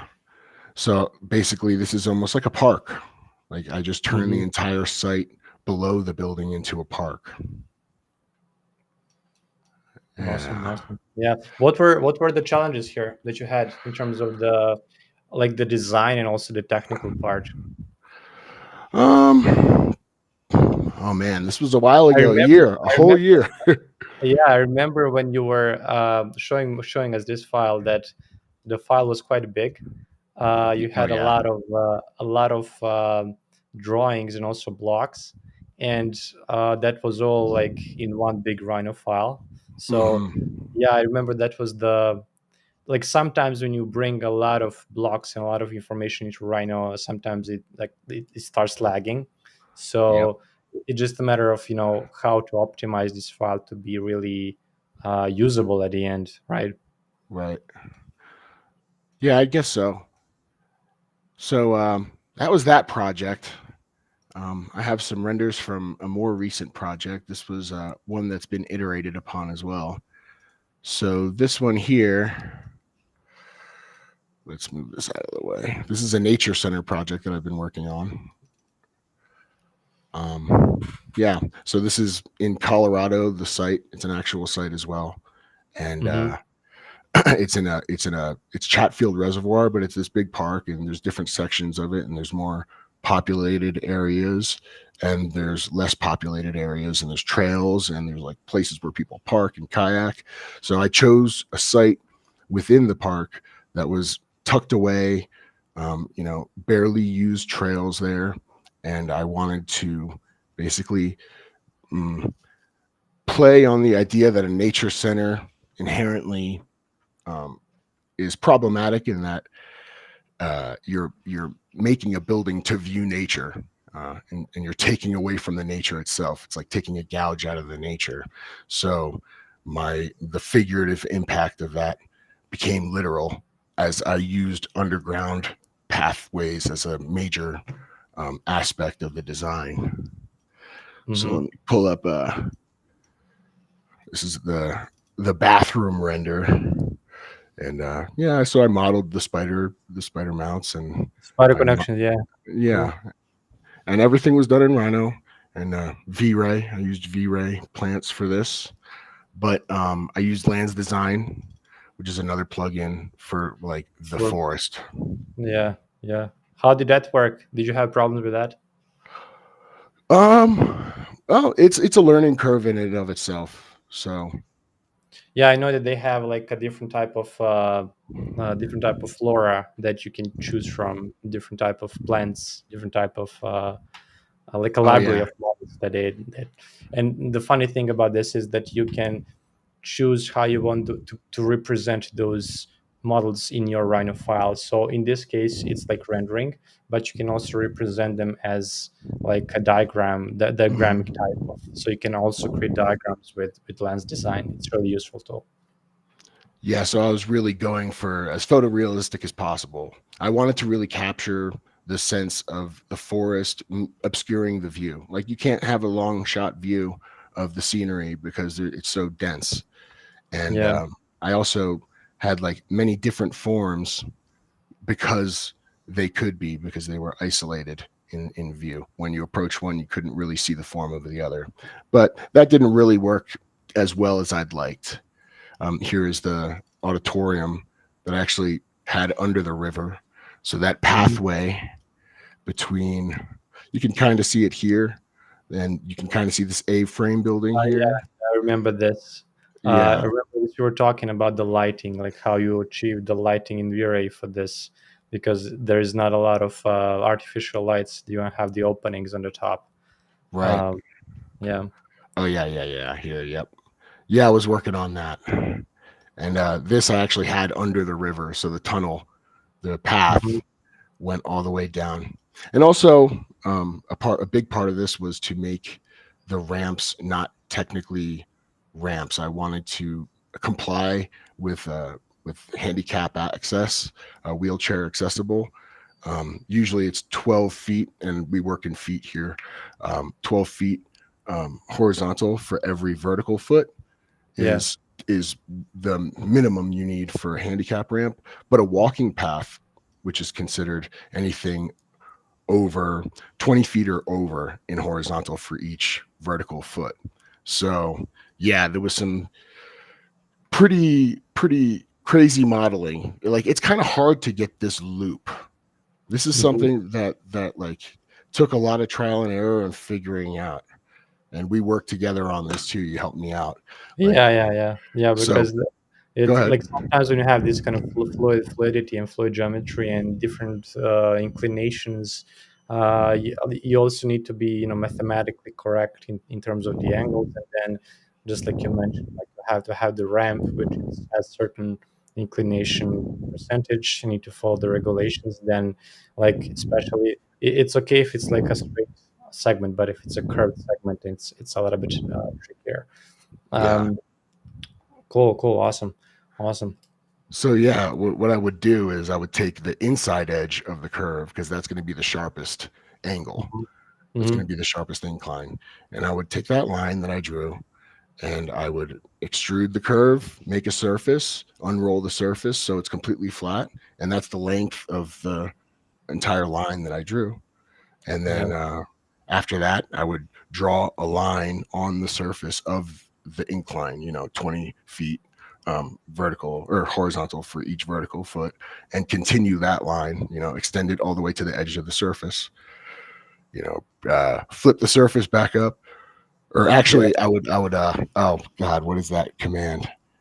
Flow along surf. So I would Roll on take surface. that, yeah. So I would take that initial curve that I drew and I'd extrude it, or the one that I extruded prior that I unrolled. I would basically flow that line that I drew on the unrolled surface onto the original rolled surface, I guess, uh, and Yeah, then split and ribbon or however. Actually, I think I might have actually extruded both curves of the surface and then just like done a sweep to command yeah. there. Uh, Sweater uh, fish. just like when you said before, you're always having interesting models with ramps. Yeah. I remember the last project you showed me. It was also like completely fluid ramp around the whole building. So Yeah. So that was actually the final iteration of this that never got fully completed. It's still kind of a work in progress. And I have a couple renders of it here. So mhm. basically, this is the same site without the forest and everything. And I was working on putting a tunnel here, but basically it's let me find that render. Sorry. Maybe we can also see your model in Rhino if you have it opened, Yeah. just so we can discuss that a little bit, because I think it would be interesting for people to see, the process of like we had a lot of questions about surfaces, sub Ds, combining sub Ds and surfaces. So it's kind of interesting to kind of see your approach whenever you are modeling these kind of things. Like what kind of process do you use? Yeah. So this is one of the iterations I have. This is what I was like basically gonna Mhm. submit here, and I had this whole tectonic thing, and I was gonna put like glazing on it, but I was still working it out. Let me Okay, I show. have a question. I have a question for the audience. Do you guys know what did Patrick use to get this section cut? What is the command? Clipping plane. No, no, no, but they were supposed to say. Oh, oh man, I'm sorry. No worries. Okay, we know that it's clipping plane. Yeah, because now we explained a lot of new features from Rhino 8 in our event, and people really were amazed with the multiple clipping planes, like the selective clipping option that you have now, and Hmm. yeah, so so it's interesting to see this in action. So yeah, tell us about this. Like, so is this all sub D or is it mixed? This is oh, what's going on here? Okay, this is actually the older model. So let me pull up the other one. Yeah, here we go. This was a sub D until it got split, and then it became a poly surface. And this is like the Mm-hmm. most updated version of what I was doing here. But it was completely a closed sub D. Mm-hmm. Mm-hmm. Okay. So the whole thing was created. Yeah, there we go. We have the shaded mode. So you guys can see here that Patrick had the whole structure created in sub D, and usually what happens, like when you have a structure like this big, it's very very like tricky not to break it apart, especially if it's like this big. And then you also need to worry about the amount of subdivisions that you have in your subd model, the amount of uh, the edges that you put. So tell us a little bit about that, Patrick. What was your kind of process behind modeling this? Did you first model it very raw and very like rigid, and then you modified it further as you went along? Like, what was the process there? So basically, I did the same thing as I did prior, and this helix is maybe impossible. I don't know if it's possible to do in a pure cylinder. You kind of have Mhm. to open up the cylinder a little Mhm. truncated, cone almost, just so the lines don't overlap, and you can have a spiraled surface that you then would unroll, and then you know draw the line like I said before. And this was a long line, so I don't Yeah, know if in the poly surface I can get it. Yeah. Nope. Well, that's part of it. And then it yeah. wraps through here. There you go. There you go. Mm, So you started with the helix, then you extended the line, and based on that initial shape, you built the whole structure around. yeah. So let me actually pull up the original again, and I'll hide this structure. Yeah. Okay. Ungroup. Hide that. And I'll just isolate the sub D. I like the model with the structure. Yeah, it's Do great. you? Yeah. I think I kind of hit a roadblock with it, and I don't like it anymore. I loved it, and now I don't. Okay. But as you can see, this is one continuous curve. Yeah. And basically I did the exact same thing. I did a ribbon. I tried many different things to get this to work right. Actually, you know what I think I did is I just got the line. How did I do it? This is a little bit of time ago. Yeah, So I think it's probably like you use the line as a base and then you probably built around it, or especially because I see that you have also like the surfaces and all of this, and also have this hand railing on the side, so mhm. everything like started from there as well. Um, Yeah, I know what I did. I swept. I don't know how I got the curve there. Oh yeah, because I float along surf. Okay, so yeah, I think I just made like a D shape, like a half circle, semicircle for the tunnel. Hmm. This basically in section. So I just swept that along the curve, and that made the interior. And then I was able to turn that into a sub D. And I believe what I did is I just made a cylinder and took the um, center. It's not a UV. What do you call the lines in a wire? I took the center sub. Isocurves, isocurves, yeah. Okay, I took the center isocurve from the sub D of the cylinder, and I squeezed it. I shrunk just that one isocurve, so it made this kind of hourglass shape.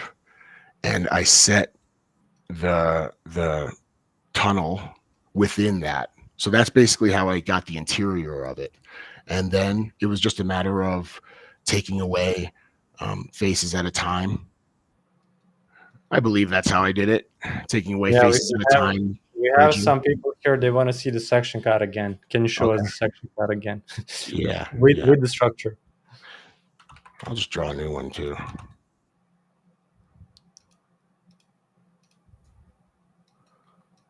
Yeah. So that was the shape that I swept. On the inside, yeah. Hmm. Can you turn on the structure once again, just to Sure. see the model with the section? Wow. Line isolate. I think I'm frozen. There we go. Okay, now Cool. I can show. And I moved it. Oh no. Yeah, there you go. See, this happens. Guys. This happens. This is normal. Just so you know, we're in the live demonstration right here. Let's see what. Yeah. So I think I just undo. yeah, you got control Z a couple of times. It's gonna be there. So yeah, it's yeah. There you go. I wrote it. So yeah, this was all done in Rhino, Yep. and I also wanted to ask you, Patrick, in terms of like when you joined us. I think it was 2023 March, something like this. Mhm. Um, so tell us a little bit about that, a little bit about your experience with prior to joining us, and then afterwards, like what did you notice? What kind of struggles you had, and then maybe share some of your insights for people here who are on the call.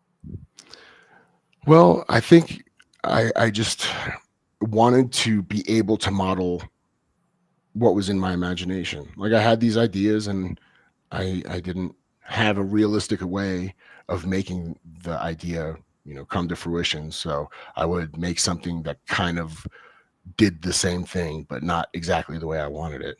And I felt like it blocked with that. Yeah. So, I had reached out to you prior about you had messaged me, I think, or maybe I messaged you because you had a promo going about like perforated facade. I think that's what it was. Mm-hmm. And we had been talking, and I saw that you had the course, the three courses, and yeah, I had spring break coming up, and I really wanted to nail my idea, so I took the courses, bought the courses, and yeah, I was able to model my ideas, and it was just a game changer for me. And it's Yeah, just like, this is something we hear quite often. Like whenever we talk with students, it's always the same story, and the story is like, I have a really nice idea in the head, but I cannot put it in 3D because I don't know how to technically do it, right? So what is the steps I need to do? And like usually people have this big block of how do we produce something in 3D, how do we express our ideas in a nice way. And oftentimes this happened to me as well. Oftentimes when I was a student also, I couldn't uh, express myself in a way that I wanted. And then all of the models, all of the products I was creating based on my capabilities, not based on my creativity, right? So it was all mhm, based on how much technical knowledge I have.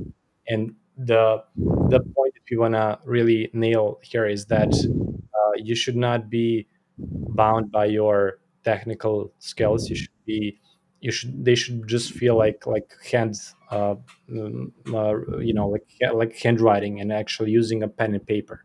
And that's what software should be to us as architects, because these are the tools we use in everyday work. Tell us a little bit about your, for example, your colleagues and your fellows peers at your university. Are they using Rhino as well? So actually, that first project that I showed, we were all tasked to use Rhino. The professors wanted us to really think about the modeling aspect and think about the form and the space, and maybe Revit was considered more of the easy way out. And at Mhm. our university, we all have access to Revit, so a lot of people use Revit, and Revit's great for what it does. Um, but they were right in thinking about forms and spaces. Like, you can do a lot more naturally, I feel, with Rhino in like a more 3D modeling environment rather than a BIM environment. And Yeah, yeah. This is also very big topic. A lot of people are actually comparing Rhino with Revit, but the thing is, these two softwares are not the same purpose. Uh, BIM software is used for construction phase of the project, and we mentioned this a million times. Rhino is used for the ideation part, for the conceptual part, to actually express the ideas. And Revit is very rigid in that way. Like, you cannot really have very fluid forms in Revit, and that's why when it comes to conceptual design, Rhino is the best, and Rhino Grasshopper is the best exploration tool in that segment. But understanding both Revit and Rhino is something that is going to definitely be beneficial for you as an architect tomorrow when you graduate, when you start working, when you start applying for jobs. If you want to go to the companies that deal with architectural competitions, you would definitely need to know Rhino. But then on the other hand, if you want to work for companies that build projects, you will also have to know Revit, because they are doing everything in Revit, most of the companies. So yeah, that's something that we noticed. Um, I have a yeah. question. I remember that you purchased all three courses, so I would ask you: do you have time to go through the Grasshopper Complete course? um, I went through a lot of it, like a few times. It was just, life's been hectic, chaotic. I have a baby on the way, so Oh, Congrats. congrats! Yeah, there's congrats. many things happening around me. And yeah, and with school, it's tough, so it's hard to get Yeah. everything in. But it's nice that I have all the time in the world to take it. So whenever I have my spare time, I advance a little bit. Yeah, this is also the thing with learning software. We also mentioned this a couple of times. Uh, you know, you you're going to get better if you actually spend the time using the software, and using it every single day. And whenever you have any kind of problems, any kind of ideas that you're not sure how to do, you should not run away from them. You should actually go straight to the problem and try to fix it and try to implement the knowledge. And a lot of times people just kind of stay away from that. Okay, that's too complex or something like this. And also it requires time, especially for Grasshopper, to kind of lay down the foundation and then get better as the time progresses. So, Yeah, uh, I've been working more on Grasshopper lately, um, but I got invited to this, so I had to rehash everything that was set aside, and Grasshopper wasn't a part of this one. Yeah, yeah, yeah, I've delved way more into Grasshopper since this project, Yeah. awesome, but cool. I probably should use Grasshopper for this structure. Like, it would make it way easier.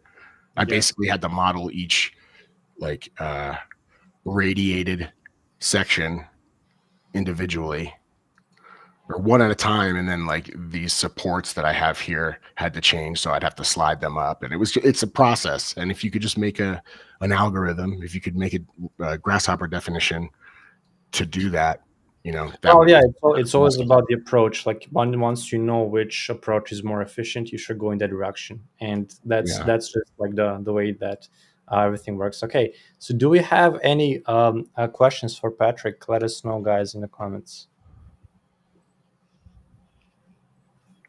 Um, Then the following Patrick, we're going to be joined by Ramkrishna. Ramkrishna can get ready, and our third guest, Dorwin, still didn't appear, so it might happen that we're going to have two guests today. And yeah, it seems like we don't have any questions. Okay, awesome. So yeah, thank you, Patrick, for joining us. Thank you for the time. It was a pleasure to have you here. And Yeah, we have a question. We yep. have a question. Is it possible to start a project with Grasshopper and continue with only Rhino, or do you have stick to one program? Or maybe this is a question for us. I think Yeah, yeah, not it's for like a Patrick. more general question. Is it possible to start a project with Grasshopper? Yes, it is, and sometimes this really depends. This really depends. Let's put this up. This really depends on of course, the type of project you're working on. So, in some cases, it's good to start a project in Rhino, then continue in Grasshopper. For example, let's say you have a very rigid frame that you need to work with, right? So that frame, if you know that it's not going to be changed in the future, you can build it in Rhino. And then let's say you have a segment of that frame that can be modified and that can be designed in Grasshopper. In that case, you would choose Grasshopper. Okay, let's do just like one facade with Grasshopper of that same frame that was built in Rhino.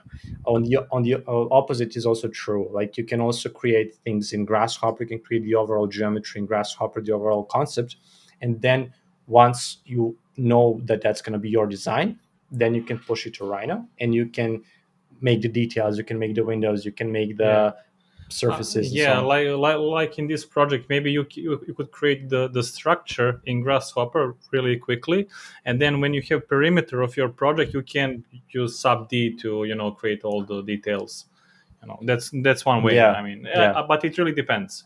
Yeah, so, Sarah, in general, like it's all about you want to choose the most efficient approach, and sometimes like you don't always need to do something in Grasshopper just to say I did it in Grasshopper. Like you need to choose the most accurate and the most the most time efficient way. Like so, you can do things in Rhino, you can do things in Grasshopper. Choose the one that takes you less time, but also think about what that project is going to be about, and are you going to need future iterations of that project or not.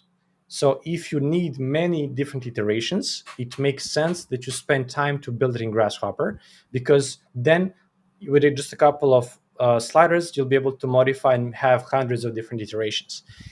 On the opposite side, like if you're building some, like for example you're building, let's say like a regular house, like you don't need to build it in Grasshopper just to say okay, I have a house in Grasshopper and I can move things around, right? So it's all about having the proper workflow for the proper project, and there is no right or wrong answer. It always depends on what we're dealing with, and you will know this with experience, like which direction to take and which direction you want to go. So yeah, that would be it. Maria Obando says, "Bravo, Patrick! Bravo, Patrick, to you." So Thanks, man. once again, yeah, thank you for joining us. And Thank you, Patrick. And I also said that thank you for being active during all these live events and My pleasure. yeah, for moderating. really appreciate your help.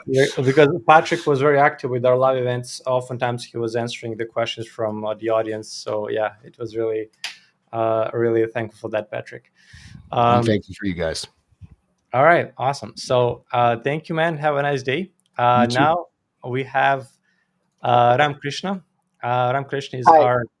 our second guest for today.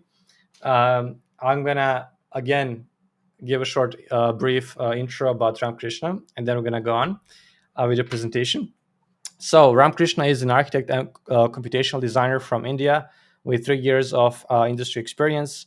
He's currently working at RSP India and is deeply passionate about using Grasshopper in the AAC industry and automation. Ramkrishna is also dedicated to exploring the limitless possibilities with Grasshopper, and we're thrilled to have him here today with us to share his insights and expertise on the intersection of design, technology, and innovation. Welcome, Thank you. Ramkrishna. Thank you. And Thank you so much. pleasure to have you here. And Thank you so yeah, much. let's see about a little bit about you and a little bit about your experience. Sure. So I would start with presenting my portfolio that I have. Mm-hmm. So I think that's the best place to start off. Let's see. Just let, yeah, just let me know if the screen is visible. Should be, yeah. Just yeah, we see it. Awesome. There we go. Okay. Yeah. So this is my latest architecture portfolio. I'll just go through it quickly, just to give a background and context about who I am, about my works, and then going a bit in depth into Rhino and Grasshopper, my experience with your platform, and yeah, so on and so forth. So Cool. yeah, What are we looking at here?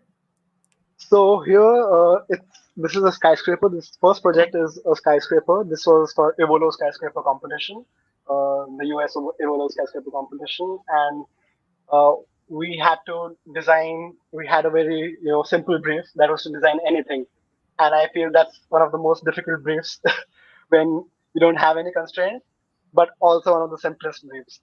But at the same time, we had certain parameters wherein we were told to think about certain uh, practical aspects like sustainability and solving some problems, and that's what architecture is for, mainly solving problems and challenges. So this first project revolves around a skyscraper designed in India. It's related to one of the religious festivals that we have in India, which is a large conglomeration of people, and it is designed for handling 220 million people, and it's a very big festival that happens here, known as the Kumbh Mela, and it happens at the intersection of the two holy rivers, the Yamuna and the Ganges.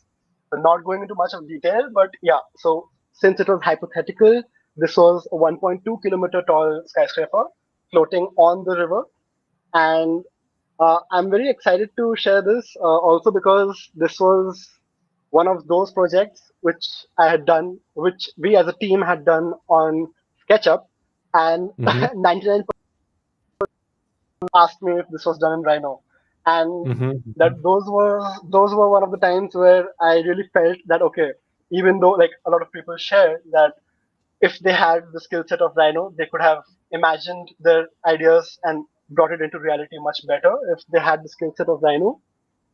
And this was one of the projects where we faced certain challenges, but at the same time, we were able to achieve certain things with SketchUp, which at that moment we were sort of satisfied. But yes, always wanted to do better with Rhino. Going on, it was a mixed use building with convention centers, meditation centers, sustainable features like wind turbines and waste cleaning mechanisms. Because just imagine it's like a 2 to 3 month long festival that happens there with 200 million plus people coming there. That's like literally two-thirds of the population of United Yeah, States. that's a lot. 200 Yeah. million. Yeah. Wow. So, catering to them, catering to their needs, the entire festival that goes on. There's a lot that is required from generating energy, generating electricity, to managing the waste, to managing the stay for that duration of 2 to 3 months. At the same time, having temporary as well as permanent structures. So a lot of research and thought went into that. So this was all above the ground, and then below the ground as well we had certain, since it was the entire river, so this circular disc that you see is itself 400 meters in diameter, so you can imagine the scale. I mean, it's Mm-hmm. huge and has these water filters and so on and so forth. So I mean, I'll just quickly go ahead because this was just a background that how I had an interest towards Rhino. But yeah, this was a step before coming into the world of Rhino and Grasshopper and Mm-hmm. doing it with SketchUp. This was an academic project wherein another skyscraper, and it was designed in SketchUp and Revit both. I used to use both of these two softwares in harmony to get the technical part as well as the conceptual part going. And Mm-hmm. again, always had those at that. So another reason why I'm sharing this particular project is you see these wind simulations that I've done, Yeah. and at that time, I had an interest to also explore computational fluid dynamics, CFD, Mm-hmm. and specifically, with plugins like butterfly and honey, not honeybee, which is the Yeah, one. butterfly is the one for Butterfly is the safety. one. Yeah, Yeah, yeah. yeah, the grasshopper. So at that time, I couldn't understand grasshopper at all, and it was very difficult for me. So that this is the moment where it hit me that okay, also I need to learn grasshopper, wherein I can develop my skills to connect all those wires and nodes, and it was all amateur for me. And Hmm. so I'm just like making this narrating a story that how both of these softwares, Rhino and Grasshopper, came into my life as in their importance and how I started getting into them. So again, some structural details and analysis, and the interest was there. And then yeah, Revit for the technical part and so on. So at Then the end, how finally, did you do yeah. the CFD analysis? Did you do it through something else or use Grasshopper? So for this particularly, this was like around 2 to 3 years back. So this I had used Autodesk Flow Design because Hmm. I didn't have any other option at that time. Hmm. Uh, but yeah, I would for sure want to get into CFD again with having the skill set of Grasshopper now and getting into delving into Butterfly this time if I Okay. get an opportunity anytime. Then I would come to a project wherein Rhino was introduced, and I had used Rhino in sync with Revit as well. But I didn't use Rhino inside Revit. I just imported the Rhino model into Revit, uh, Hmm. and I think I also made the Revit model from scratch. So this was the portion where again these. So this was an earlier part wherein I had done this solar radiation analysis using Format for Revit basically and Format Hmm. 360, and then I got these results. But again, I was aware of Ladybug for Grasshopper. Again, I didn't know Grasshopper. Hmm. Then after some time, I updated my portfolio wherein once I had started learning Grasshopper, that's wherein I started introducing these skill sets into upgrading my portfolio by showing how things are done with these tools. Yeah. And that's this. So I would say this is the point from wherein I had started transitioning from SketchUp and Revit towards Rhino and Grasshopper more. And then we have these facade analysis. Then there was a small design for the facade wherein the opening size of the facades depended on the sun path and mutual shading by the surrounding buildings. So that's really where the power of Grasshopper came in. And this was the first time when I realized that the power of Grasshopper is immense. I mean, I'm not even making it up, but I started realizing practically that okay, Grasshopper can actually do wonders when it can, when you can script and get such results out of it. Then I had also attended one of the workshops in one of the companies that I was working in last year, wherein they had taught us some part about digital fabrication and about these parametric waffles, and we actually printed them. And Cool. this was a basic introduction to Rhino and Grasshopper and a bit more on Grasshopper. But again, this was a point where I was kicked in after just doing these basic 3, 4 scripts and projects where I really wanted to get into Grasshopper more. And that's when eventually I approached your platform, which I had been following since the last 4 to 5 years. But when this interest started, coming up to the mark, I was like, okay, now is the time where I should really get into it and take up these courses. So some more examples of how we had used Rhino and Grasshopper for some radiation analysis on facades and floor plates using our designs, the options that we had for them, and how we are able to achieve or reduce the radiation values on Yeah. So any here is a really good example how like the analysis tools of Grasshopper can actually help you make better decisions on right. what kind of design you should choose and you should go for, because this Yeah, is real kind of real world simulation, and you can see based on this that like you don't just say okay, this is my design is going to be like this because I like it. You yeah, say my design is going to be like this because I have proof that it's the best one for right. this, right? So that's Yeah, how you kind of choose the criteria. right. Then also there was a part of AI which I was exploring and mid journey, wherein Mm-hmm. I was very interested to model these parametric forms, and I won't call it parametric forms anymore, organic forms, because parametric modeling in itself has many more definitions now.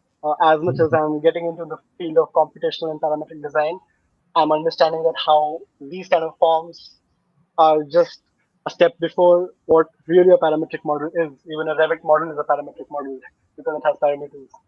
But anyways, coming back, I really wanted to make these organic forms, and again, like a lot of people mentioned, uh, SketchUp is not the tool to do that, and So that good. I had started, and I had started hating SketchUp after a point because the more interest I developed towards these organic forms, I realized it gets more and more difficult in SketchUp, and I realized the problem itself. I mean, I'm not here to say anything about SketchUp, but my personal opinion. The very first problem with SketchUp is that it does not understand curves at all. We have plugins which help us make out Bezier curves and all those kind of things. But once they're formed, it always breaks it down into line segments. And that's the basic mistake which I feel the SketchUp developers have made in a way, wherein SketchUp is not able to understand curves and it breaks it off completely into segments. And that's where really Rhino has an upper hand, where just not just other than just being able to recognize curves, it is able to handle them in a much better manner because once we start getting into surfaces and complex 3D forms, the file handling also is much better in Rhino as compared to SketchUp. Even if we try to make something like this in SketchUp, the kind of meshes that we have, it gets very messed up.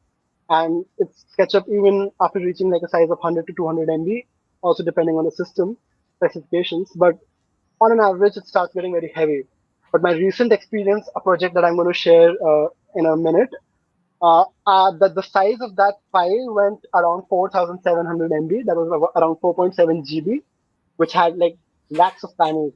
And Rhino was running smoothly with a good specification of a system, but surely Rhino was able to handle that kind of a file in a much better way. So I would 4.7, say, yeah, 4.7 gigabytes. yeah, that's a lot. That was my first time, and I was shocked Yeah. by seeing the power of Rhino. That even in these little things, because these things matter in office more. I mean, we are really concerned about the time in which we have to deliver projects, and these kind of things really add up in an office where the file becomes heavy, the file handling is tough, the computer gets hanged. It happens with everyone, even if it's in school, architecture school, before a submission, which usually happens all the time. But in an office, it's like deadlines are every minute, every day, every week, every month. So that matters a lot. And that's something I realized that Rhino is much better. Yeah, this Also is this is considering, also, sorry to cut you off. I also wanted to mention yeah, this file size. So uh, it also depends like who's working on a file. If it's one person working on the file, multiple people working on the same yeah, file. right, If you're working in an office that has like a huge project, uh, I mean, there should be an organization, very strict organization of layers of yeah, pieces of models, so that you know what you're working on, what you can change, what you cannot change. And right, some offices have good organization, some don't. So it kind of depends. But in overall, the office should kind of have that kind of template, or at least a plan how the file is going to be accessed and from which parts are going to be accessed. So for example, I just want to point out to you guys, for those of you who don't know, there is an option in Rhino called work session files, and this is specifically good for very big files. Let's say if you want to create a city, and you have a lot of different buildings. So for example, work session files, you can render the whole city, but the file can be divided in 100 parts, and every single part is like, let's say, one block of the city, right? And that's something that you can utilize. Instead of having one big file of 10 gigabytes, you can actually use small chunks of the same file, and they can all talk with each other. So think about this as an xref in AutoCAD, like can reference drawings which are not present, but you can actually just see them. So that's like a one tip for the optimization of very big files. We have a lecture about that in the Yeah, course. yeah, there is a lecture on work session files in the course. So what are we seeing here? these were some interior explorations of same exteriors, and yeah, again some organic forms, which were just an exploration, then some visualizations, which Yeah, this is added. something that, like, this is something also, come back on the previous slide. I was thinking like, it would be interesting, maybe for a future like tutorial or workshop, that we can do something like this, create something, some kind of design like this in Midjourney or in some of these other tools, and try to recreate that in Rhino and actually build Yeah, it as a physical, as I mean, build it in a 3D and then possibly print it out and see it, hold it in hand. Because yeah, uh, Midjourney and AI really allows us to kind of explore the creative part and maybe show us things that we didn't know exist, but we kind of knew in which direction we wanted to go. And you kind of feed it this input, and then you get sometimes very good and very interesting designs, sometimes bad designs. It kind of depends like yeah, what it spits out. But that's why you like that you call them explorations. So they're like kind of exploring the shape, exploring the yeah, different possibilities within the design. Oftentimes, these models sometimes like they're not super accurate in terms of structure architecture, but they're right. good for like a beginner uh, design phase when you can actually just spit out ideas and then kind of build one idea out of them or do something like this. It's really good for inspiration, I would say. Yeah. So, and I'm actually interested. That was also one of my objectives. That once, I mean, I couldn't do it till now ever, but uh, based on the lines of what you said, to exactly just model out some of these interiors or even exteriors into a tangible form in Rhino, and yeah, maybe get some print, maybe a 3D print as well. So that would be interesting. Yeah, there is somebody said in the comments, tutorial on Comfy UI would be good. Yeah, we're Yeah, gonna explore Comfy UI. It's really amazing tool. right. Awesome, go on, man. Yeah. So just a few visualizations which I have an interest for again, and these are all old works, and Mm-hmm. was just this was again an era of SketchUp with Lumion. So yeah, just some basic explorations. Yeah, that's all. Then the next thing that I would like to go on is a recent project in my office that I have been doing. Mm-hmm. So I just have very basic information that I can share, and this is sort of confidential, and I may not be able to share a lot of information, but yeah, a few images that I can share. Cool, Is cool. yeah, it's a competition in Dubai, and it's in the heart of Dubai, and the mixed use development, as you can see, and uh, primarily the my part in this, just to start off, is was designing the facade and the roof, as that was one of the trickiest parts.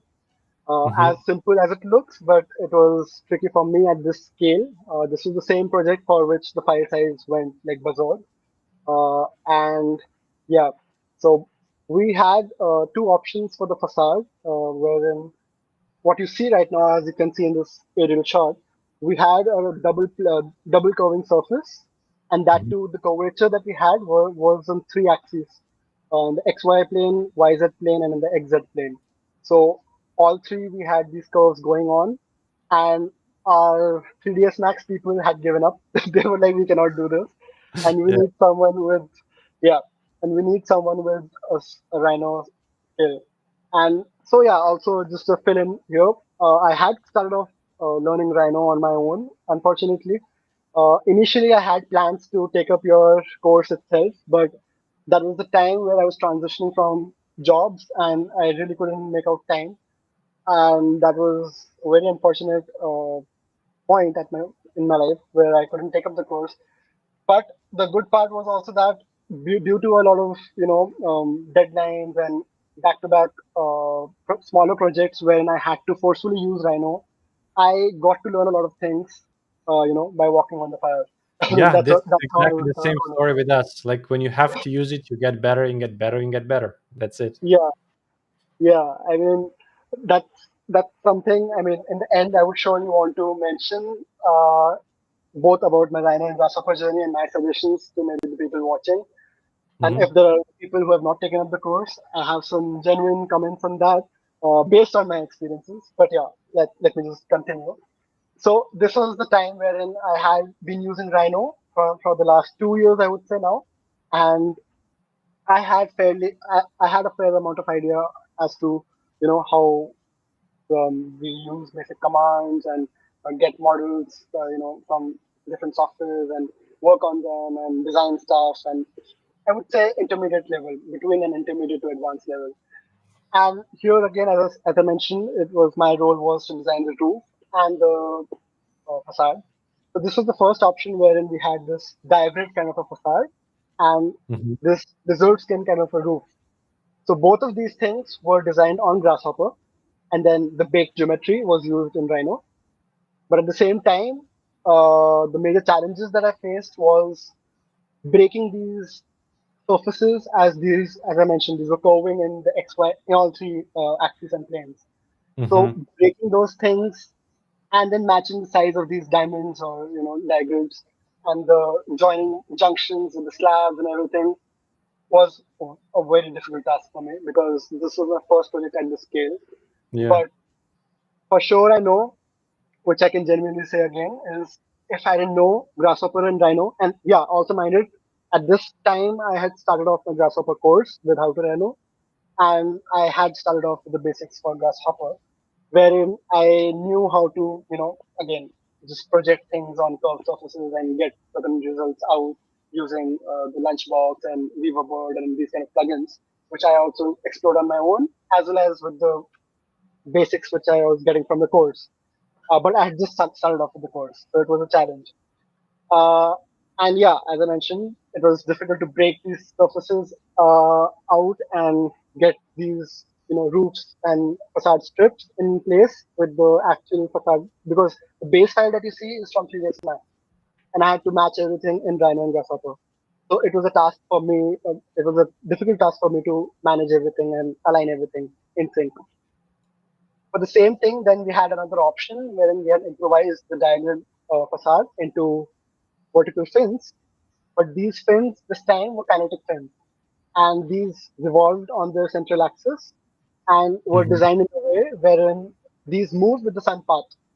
So, as everyone knows, I mean, Dubai is intense in terms of heat radiation. Yeah.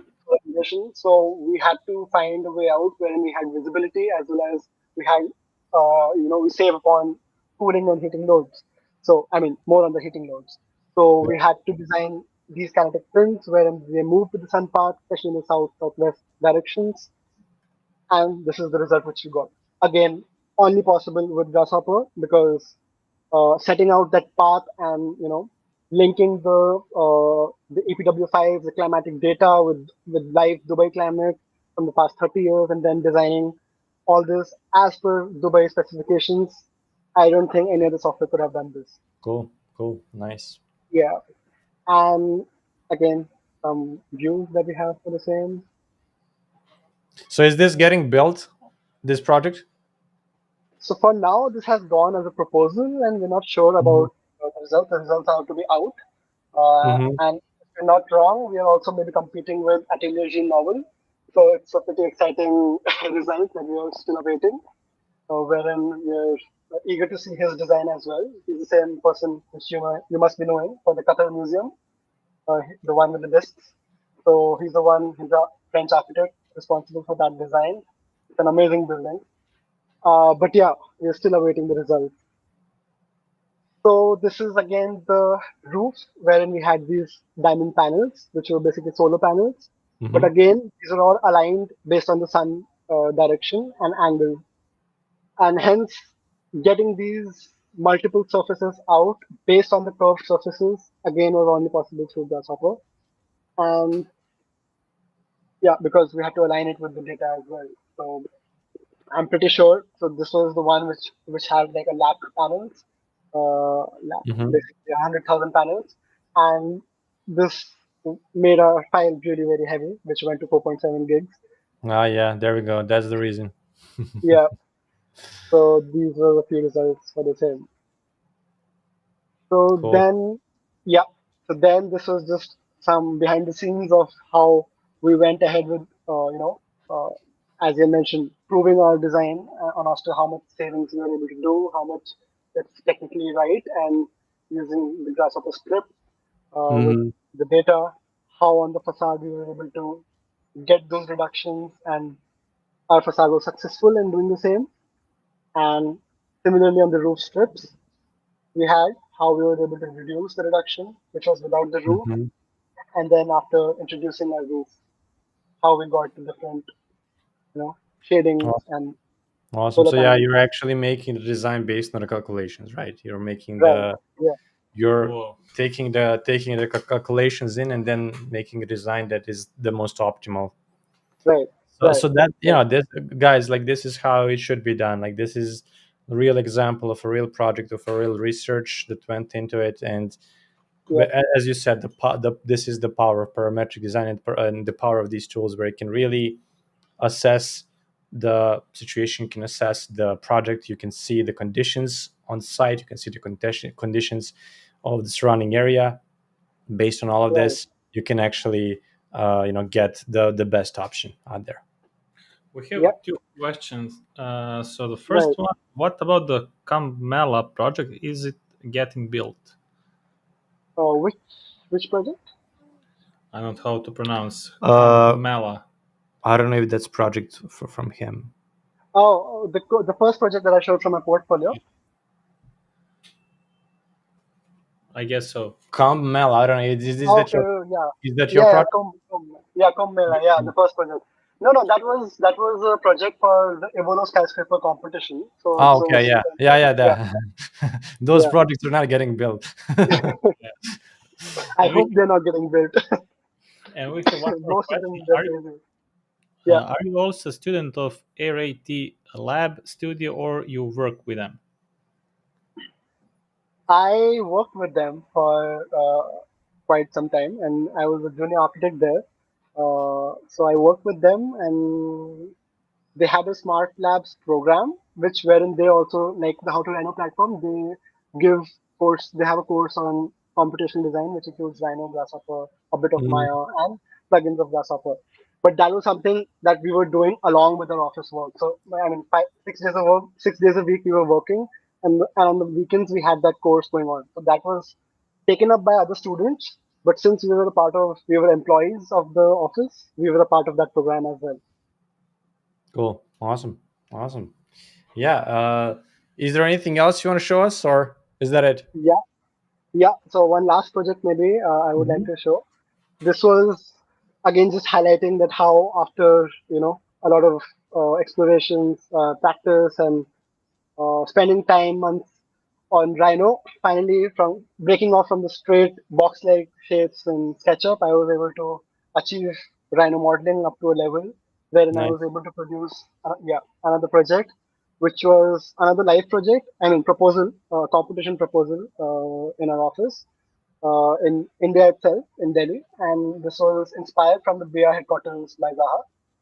Mm-hmm. And I have the 3D model open as well in Now Rhino. that's Yeah, it. yeah. That's So, it. Yeah. so Cool. yeah, so this is how it was done, and it was a pretty interesting project.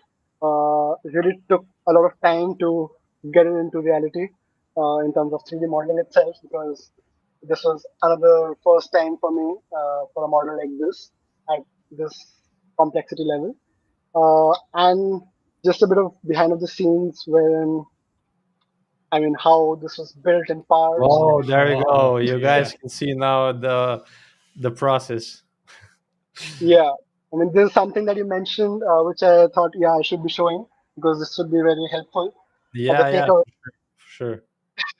So So in terms of yeah, this is guys, where you can see, like, Behind the scene. behind the scenes of something that is Yeah. like a final product. So this is a file that Ramkrishna is showing you exactly, like, how many times you have the same copy of the same model of just a slightly different variation, and then you have a couple of variations of that. Then you also have AutoCAD files in the back, and then you kind of need to go back and forth, and you need to make everything fit. And then you kind of, sometimes you need to go to the extra file, sometimes you need to export just one part of that file and put it in another file. So there's a lot of behind the doors, behind the things that we don't see, but actually are a yeah, part of creating something like this.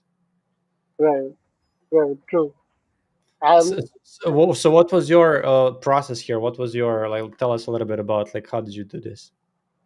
yeah. So I had a sketch that I had basically made based on the master plan that we had. I mean, Mm-hmm. I'm directly showing it on Rhino. I hope you don't Mm-hmm. mind. But Mm-hmm. yeah, so the central clubhouse. This was a central clubhouse for a residential project. and all around it was filled with residences, high-rise residences. But we wanted something to break off from the straight forms, and something that blends in with nature in the center. And Mhm. hence, as I mentioned, an inspiration from the BR headquarters. I wanted to really go organic, and I had told my team members that I won't be able to think straight, and just let me go in this direction. Cool. And I got a go ahead, so I'm really glad about that. Then eventually, once I had the 2D, I didn't even bother to open AutoCAD to make these lines. I directly made them in Rhino because I knew that the spline handling is much better in Rhino for me, Mhm. especially as compared Mhm. to AutoCAD. And I mean, I can think in 3D as well directly. So why not just start in Rhino itself? So from the sketch, I traced it out here in Rhino itself, as I mentioned. Uh, one disclaimer: it's I didn't use sub D at all, and Mhm. I mean, for me, it was like a You small see the achievement. okay, so you did the surface modeling. I didn't Yeah, expect that. Yeah. yeah. This was purely surface modeling and through patches, lofts, and so on, and Mhm. shapes and all those things. And yeah, coming back, so we had these 2D lines wherein I had multiple copies of them at different levels. And again, I had very less time and I was doing everything directly in 3D. So, other than the plan, I had nothing in 2D. Yeah, This cool. is where, yeah, this is where I started drawing my curves. As you can see, the skeleton wherein I wanted to Mhm. make the roof blend in with the ground. And then starting from there, I got my floor plates, my inclined walls, my columns, and again, I use the surface isocurves itself to make these columns. And because they were the most accurate, I didn't even have to make the column center lines again. So I used the surface isocurves itself.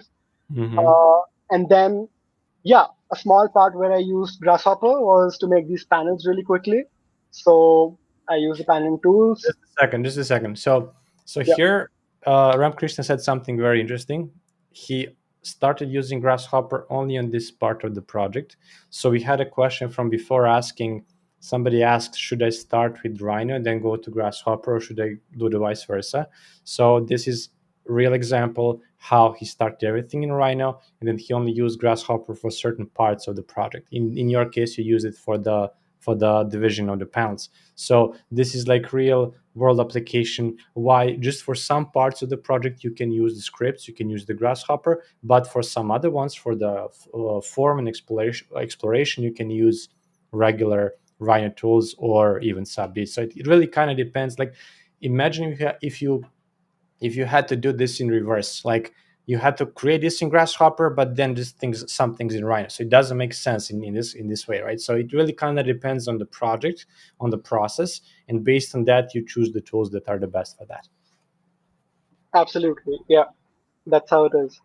And it's a two-way process. I mean, always, Yeah, I really feel with my experience in 3D and 3D modeling and scripting and all these things till now, what I feel it's you have to always be 3 or 4 steps ahead. I mean, thinking that okay, what do I need next? What would I be needing 3 steps ahead? And yeah, hence, how do I arrange everything? Like what you see right now. I mean, I really have this habit always of having layers and everything because I used to feel this is something very standard and everyone must be doing. But over the years, especially in working at like I would say 6 or 7 offices till now, that's not the case, and I'm surprised to see that. I mean, that's really not the case. People really use software in a very chaotic way, and yeah. I really feel that's not the correct way to do because here itself, as you can see, these are the layers again which I directly made in Rhino, and Mm-hmm. I am very specific about them, and I truly feel they're very helpful because they help you color code everything properly, and you're very clear when you're making such a thing which is very complex. You really need to know which part is separated from the other because even with even after the color coding, I was way too confused as to which curves to pick and how to make those surfaces, how to blend them, how to join them, and how to get the result what I want, especially in a more smooth way without having those jittery surfaces lines. This Yeah. does not happen in Rhino usually, but 5 to I would say 4 to 5% of the times happens if you don't model it correctly. So you have to avoid those things, and for that you have to be very specific with the base curves that you're using, because once if you start off wrong, the end product comes out wrong. That's what I believe. So yeah, Everything that you said is 100% correct. Like yep, all of these things that you mentioned are 100% correct. So, guys, this is how you should approach doing things in Rhino. And first, thinking about a project, thinking about your process, thinking about what you need to create, then having very strict plan how you're going to achieve that. What are the steps involved? Just like you mentioned, you need to think sometimes even 3, 4, 5 steps ahead. What are the potential challenges in the future? And then based on those challenges, okay, now I make a decision. Do I do this way or this other way? That's going to help me 3 steps ahead, right? So because if you don't think a little bit ahead, then you would lose double the time, because you would yep, arrive at the problem and then you realize, okay, I spent all this time and this is not going to work, and now I need to start all right, over again. So that's what we're that's why we're saying that you should kind of plan as well whenever you do these kind of projects. Yeah, and decide when you should use sub D, when you should use only Rhino without the yeah, sub D, when you should use starting, right, when you should start using Grasshopper. I mean, and yeah, and the organization is also very important. You mentioned layers and layer and organizing everything. That's also on point. yeah. So I'm just curious, you mentioned you worked for a couple of like 6, 7 offices. Did any of these offices have any kind of template that they were using, or any kind of layering Not at all. organization they were using, or no? Not at all. Not at all. And I've been responsible for that always. I am the one making all these layers and templates. Mm-hmm. I mean, just giving a very honest feedback. Because that's why I'm saying I was very shocked, because I used to think that okay, I think that's how everyone works. That's how people make copies of curves, of layers, and everything, and they color code and work. But Yeah.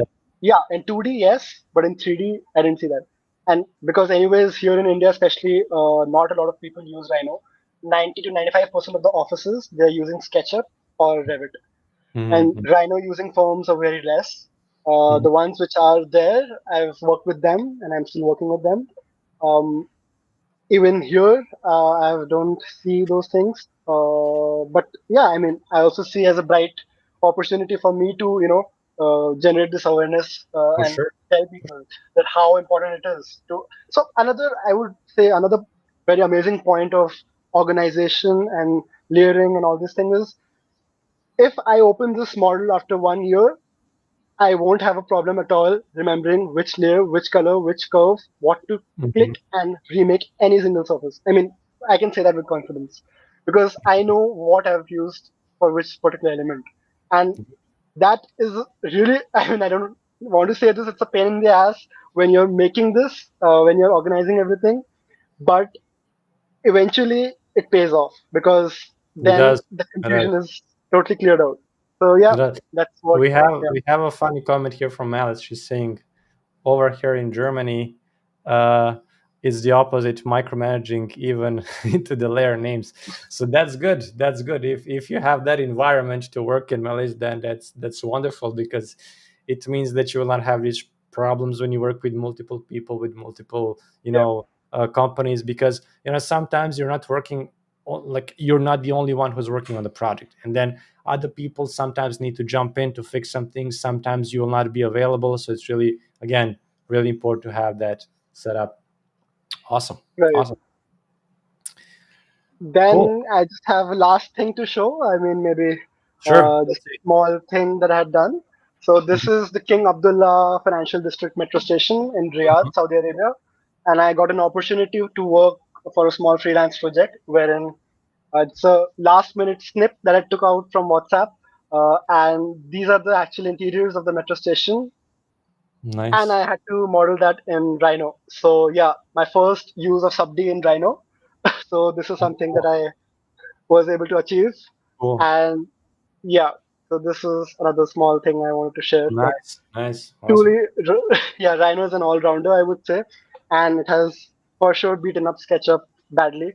I mean, the way why I'm saying that is Rhino, especially with Rhino 8, has given a headshot to SketchUp, has made a headshot kill to SketchUp Yeah. because people used to talk about the push and pull command, that oh, the Rhino push and pull techniques are not as similar to SketchUp.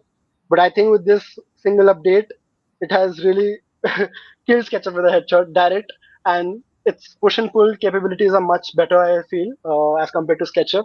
And I really don't think SketchUp is left with any other, pros where it can actually compete with Rhino. I mean, no hard I feelings, but agree. We agree. We're how to run our channels, so we agree with you completely. the, the thing is that a lot of these other companies that are using SketchUp are just used to that way of working, and yeah, especially in architecture, these, let's call them a little bit older architects, they're used to doing the things their own way, and they have their own yeah, workflows from before, and they're not very prone to accepting new technologies and new software right away, and yeah, oftentimes that takes a little bit more time than needed to go to that transition.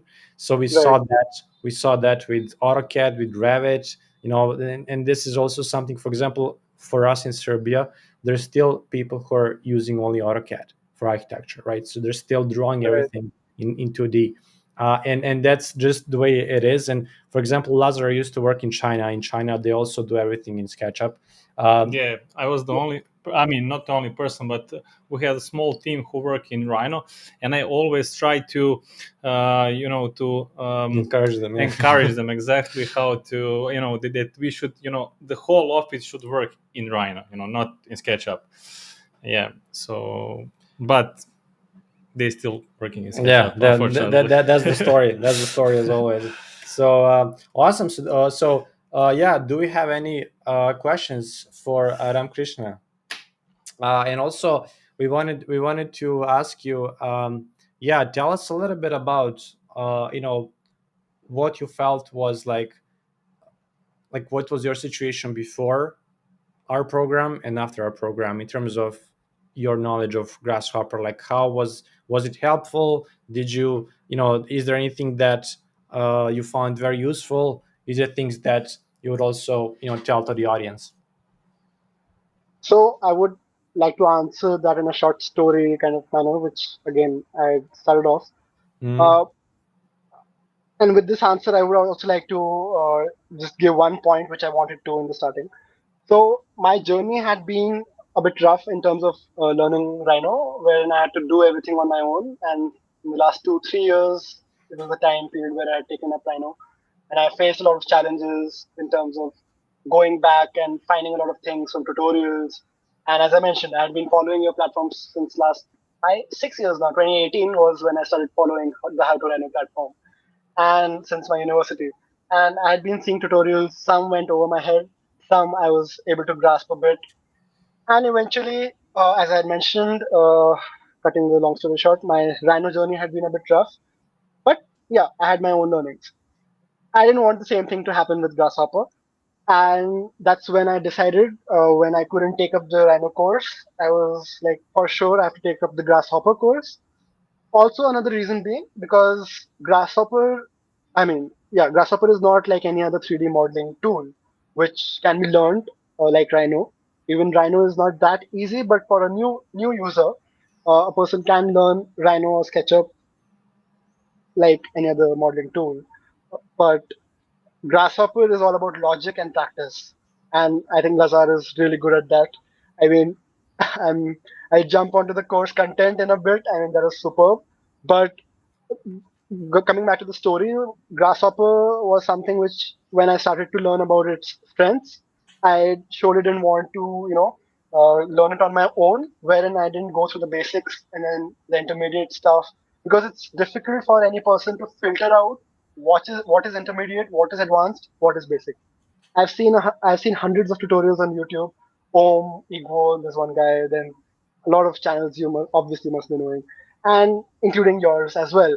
And even a lot of your videos I couldn't understand, and I used to read advanced written in the brackets, and I was like, okay, this is really going over my head. And that was the point wherein I started learning that okay, Grasshopper is all about logic, and you really have to go in steps. For anything, I would also say for Rhino, you have to go in steps, starting from 2D, then coming onto surfaces, 3D, and so on and so forth. To be frank, no buttering at all. I'm not getting anything out of praising anyone for free. It's my genuine experience so far. This is one of the best Grasshopper courses I ever saw, especially after experiencing it. I've never seen a course so structured in terms of starting from scratch in terms of basics in, into each and every single component, explaining how those components work with each other, the examples building up. And when I started off the course, I was amazed by the course content, how you have curated it. And I really wonder how many hours you have put in to just make that entire course. And it really paid me off. It is paying me off, and I'm still, coming back to certain lessons wherein I feel I need to revisit, recap, and come back. I have a whole bunch of questions that I've still not come back to you guys in the community or in Sure, sure. You're because welcome. I didn't get time. Welcome. You're welcome to ask the questions at any point. Yeah, Yeah, don't hesitate. I'll come back with that because I have a whole set of questions. I had to, for some reason, finish my course fast, so I got busy with that and couldn't get back with the questions anyway. So the course was amazing, and what I'm trying to come to is that, cutting the entire long story short, is one thing that I learned is, other than learning a course, I mean, other than learning just Grasshopper, I learned that taking up a course versus not taking up a course, what the real difference is. So before this, I've taken offline courses for AutoCAD and Revit, both, I mean, 1 month and 2 months it went on. And those were like physical classes where I went to a training center and I learned them by a trainer. So I knew that how a course was, and how a course is set out, and how they have steps and you have assignments and then you learn in that process. Why I'm highlighting all this is I didn't do that with Rhino. Unlike, I mean, just like the other softwares that I explored in my university, which were around like some 30 to 35 softwares, including flow design and a lot of these 3ds Max and a lot of these tools revolving around architecture, even the entire Adobe suite, Photoshop, Illustrator, InDesign. So those were like more on the random learning paths wherein I learned those tools on the way. But I realized after exploring Rhino all this time and after seeing the course content, the other sessions, which, I mean, not the Rhino course, I didn't take up the Rhino course, but after seeing the course contents, that how structured they are, that is something that now I would like to convey this message to all the people who are maybe watching this, is the importance of taking up a course like Rhino or Grasshopper or any other thing like that. That how you gain from the step-by-step structured content, and you basically, the content comes to you from base to intermediate to advanced, and you don't have to worry about directly maybe jumping into the advanced part and then getting lost, which happened with me even for Grasshopper. So that's the biggest Yeah. learning that I got in this entire Most Most journey. of the people jump straight all, away to the advanced part. yeah, I would say 95% of people want to start from the super complex project with Grasshopper, Right. and I really like that you emphasize that you should always start from the very basics if you want to learn Grasshopper, and don't Exactly. try. Yeah. So Just yeah. like you laid out, like the structure, like just like we talked about the structure of the layers, it's the same of the structure of the learning and how you actually get to that level to Yeah. create those advanced projects. You need to go through the basics first, so that you can so you can have the ability to create the complex parts, because the complex parts Yeah. are consisted of the simple parts. So Yeah. if you don't know how to do the simple parts, if you don't know how to manipulate the data and the lists and everything and data tree, none of this complex stuff is going to work. So Yeah. that's why Lazar is saying, and what you're also saying, is that we really need to understand that getting to that complex part is doable. Everybody can do it. You just need to go step by step. You need to follow the process, because what we did, we lined out like the perfect, let's say, the perfect path for you, so you can actually get there to the professional level as soon as possible. So Yeah. we didn't have this kind of learning possibility before 10 years ago. We had to learn everything on our own. We had to like really go on forums, ask people there, ask colleagues, ask somebody else. Like we Read really books, read books. Yes, it was very time consuming to get to that level. And what you have here now is like a shortcut that you can Yeah. take. You invest in yourself, in that knowledge, and that knowledge stays for you tomorrow, next week, next year. Your portfolio is visible, and that's how you get better. um, uh, all right, so I think we covered a lot of stuff here, guys. uh, we have uh, from Shiva. Shiva is saying, thank you guys for motivation. I promise Yeah. I'll do all my best goal. So I'm glad that this was inspiring for some of you. I'm also glad that we had you on, Krishna, and also our previous guests, so that you guys can really see, what these tools can do, and you can see them in action on real projects, on real offices, and how they're being used and what they allow you to produce and create. We saw some amazing presentations today from Max and from what he's doing with Lava. We also saw the projects from Patrick and what he's doing with Rhino as well. And now we saw your experience from Krishna with working in an office that deals with Rhino every day, and also your experience with learning Grasshopper, and then also learning Rhino yourself, right? So you Yeah. saw the bumpy road, and then you said, okay, let's not repeat the same mistake with Grasshopper, and that's that bumpy road is something that we had in all of these softwares. Yeah. So this is just like a way to avoid that and to really get to the next level. So I'd like to thank you, Ramkrishna. I'd like to thank everybody here who was with us. And yeah, we're gonna have another event tomorrow around the same time. Tomorrow we're gonna have two guests. Andrea is also our student, and also Aishi Kokoshi from Big. So I would also invite you all of guys who are here with us to join us tomorrow as well. And yeah, that would be Yeah. it. Thank you, Ramkrishna, for the presentation. And I mean, you have really nice projects, and thank you for sharing with us. And thank you for, you know, telling us about your experience with Grasshopper course. Thank So you. yeah. So we'll See you tomorrow. see you tomorrow, and yeah. Bye bye, guys.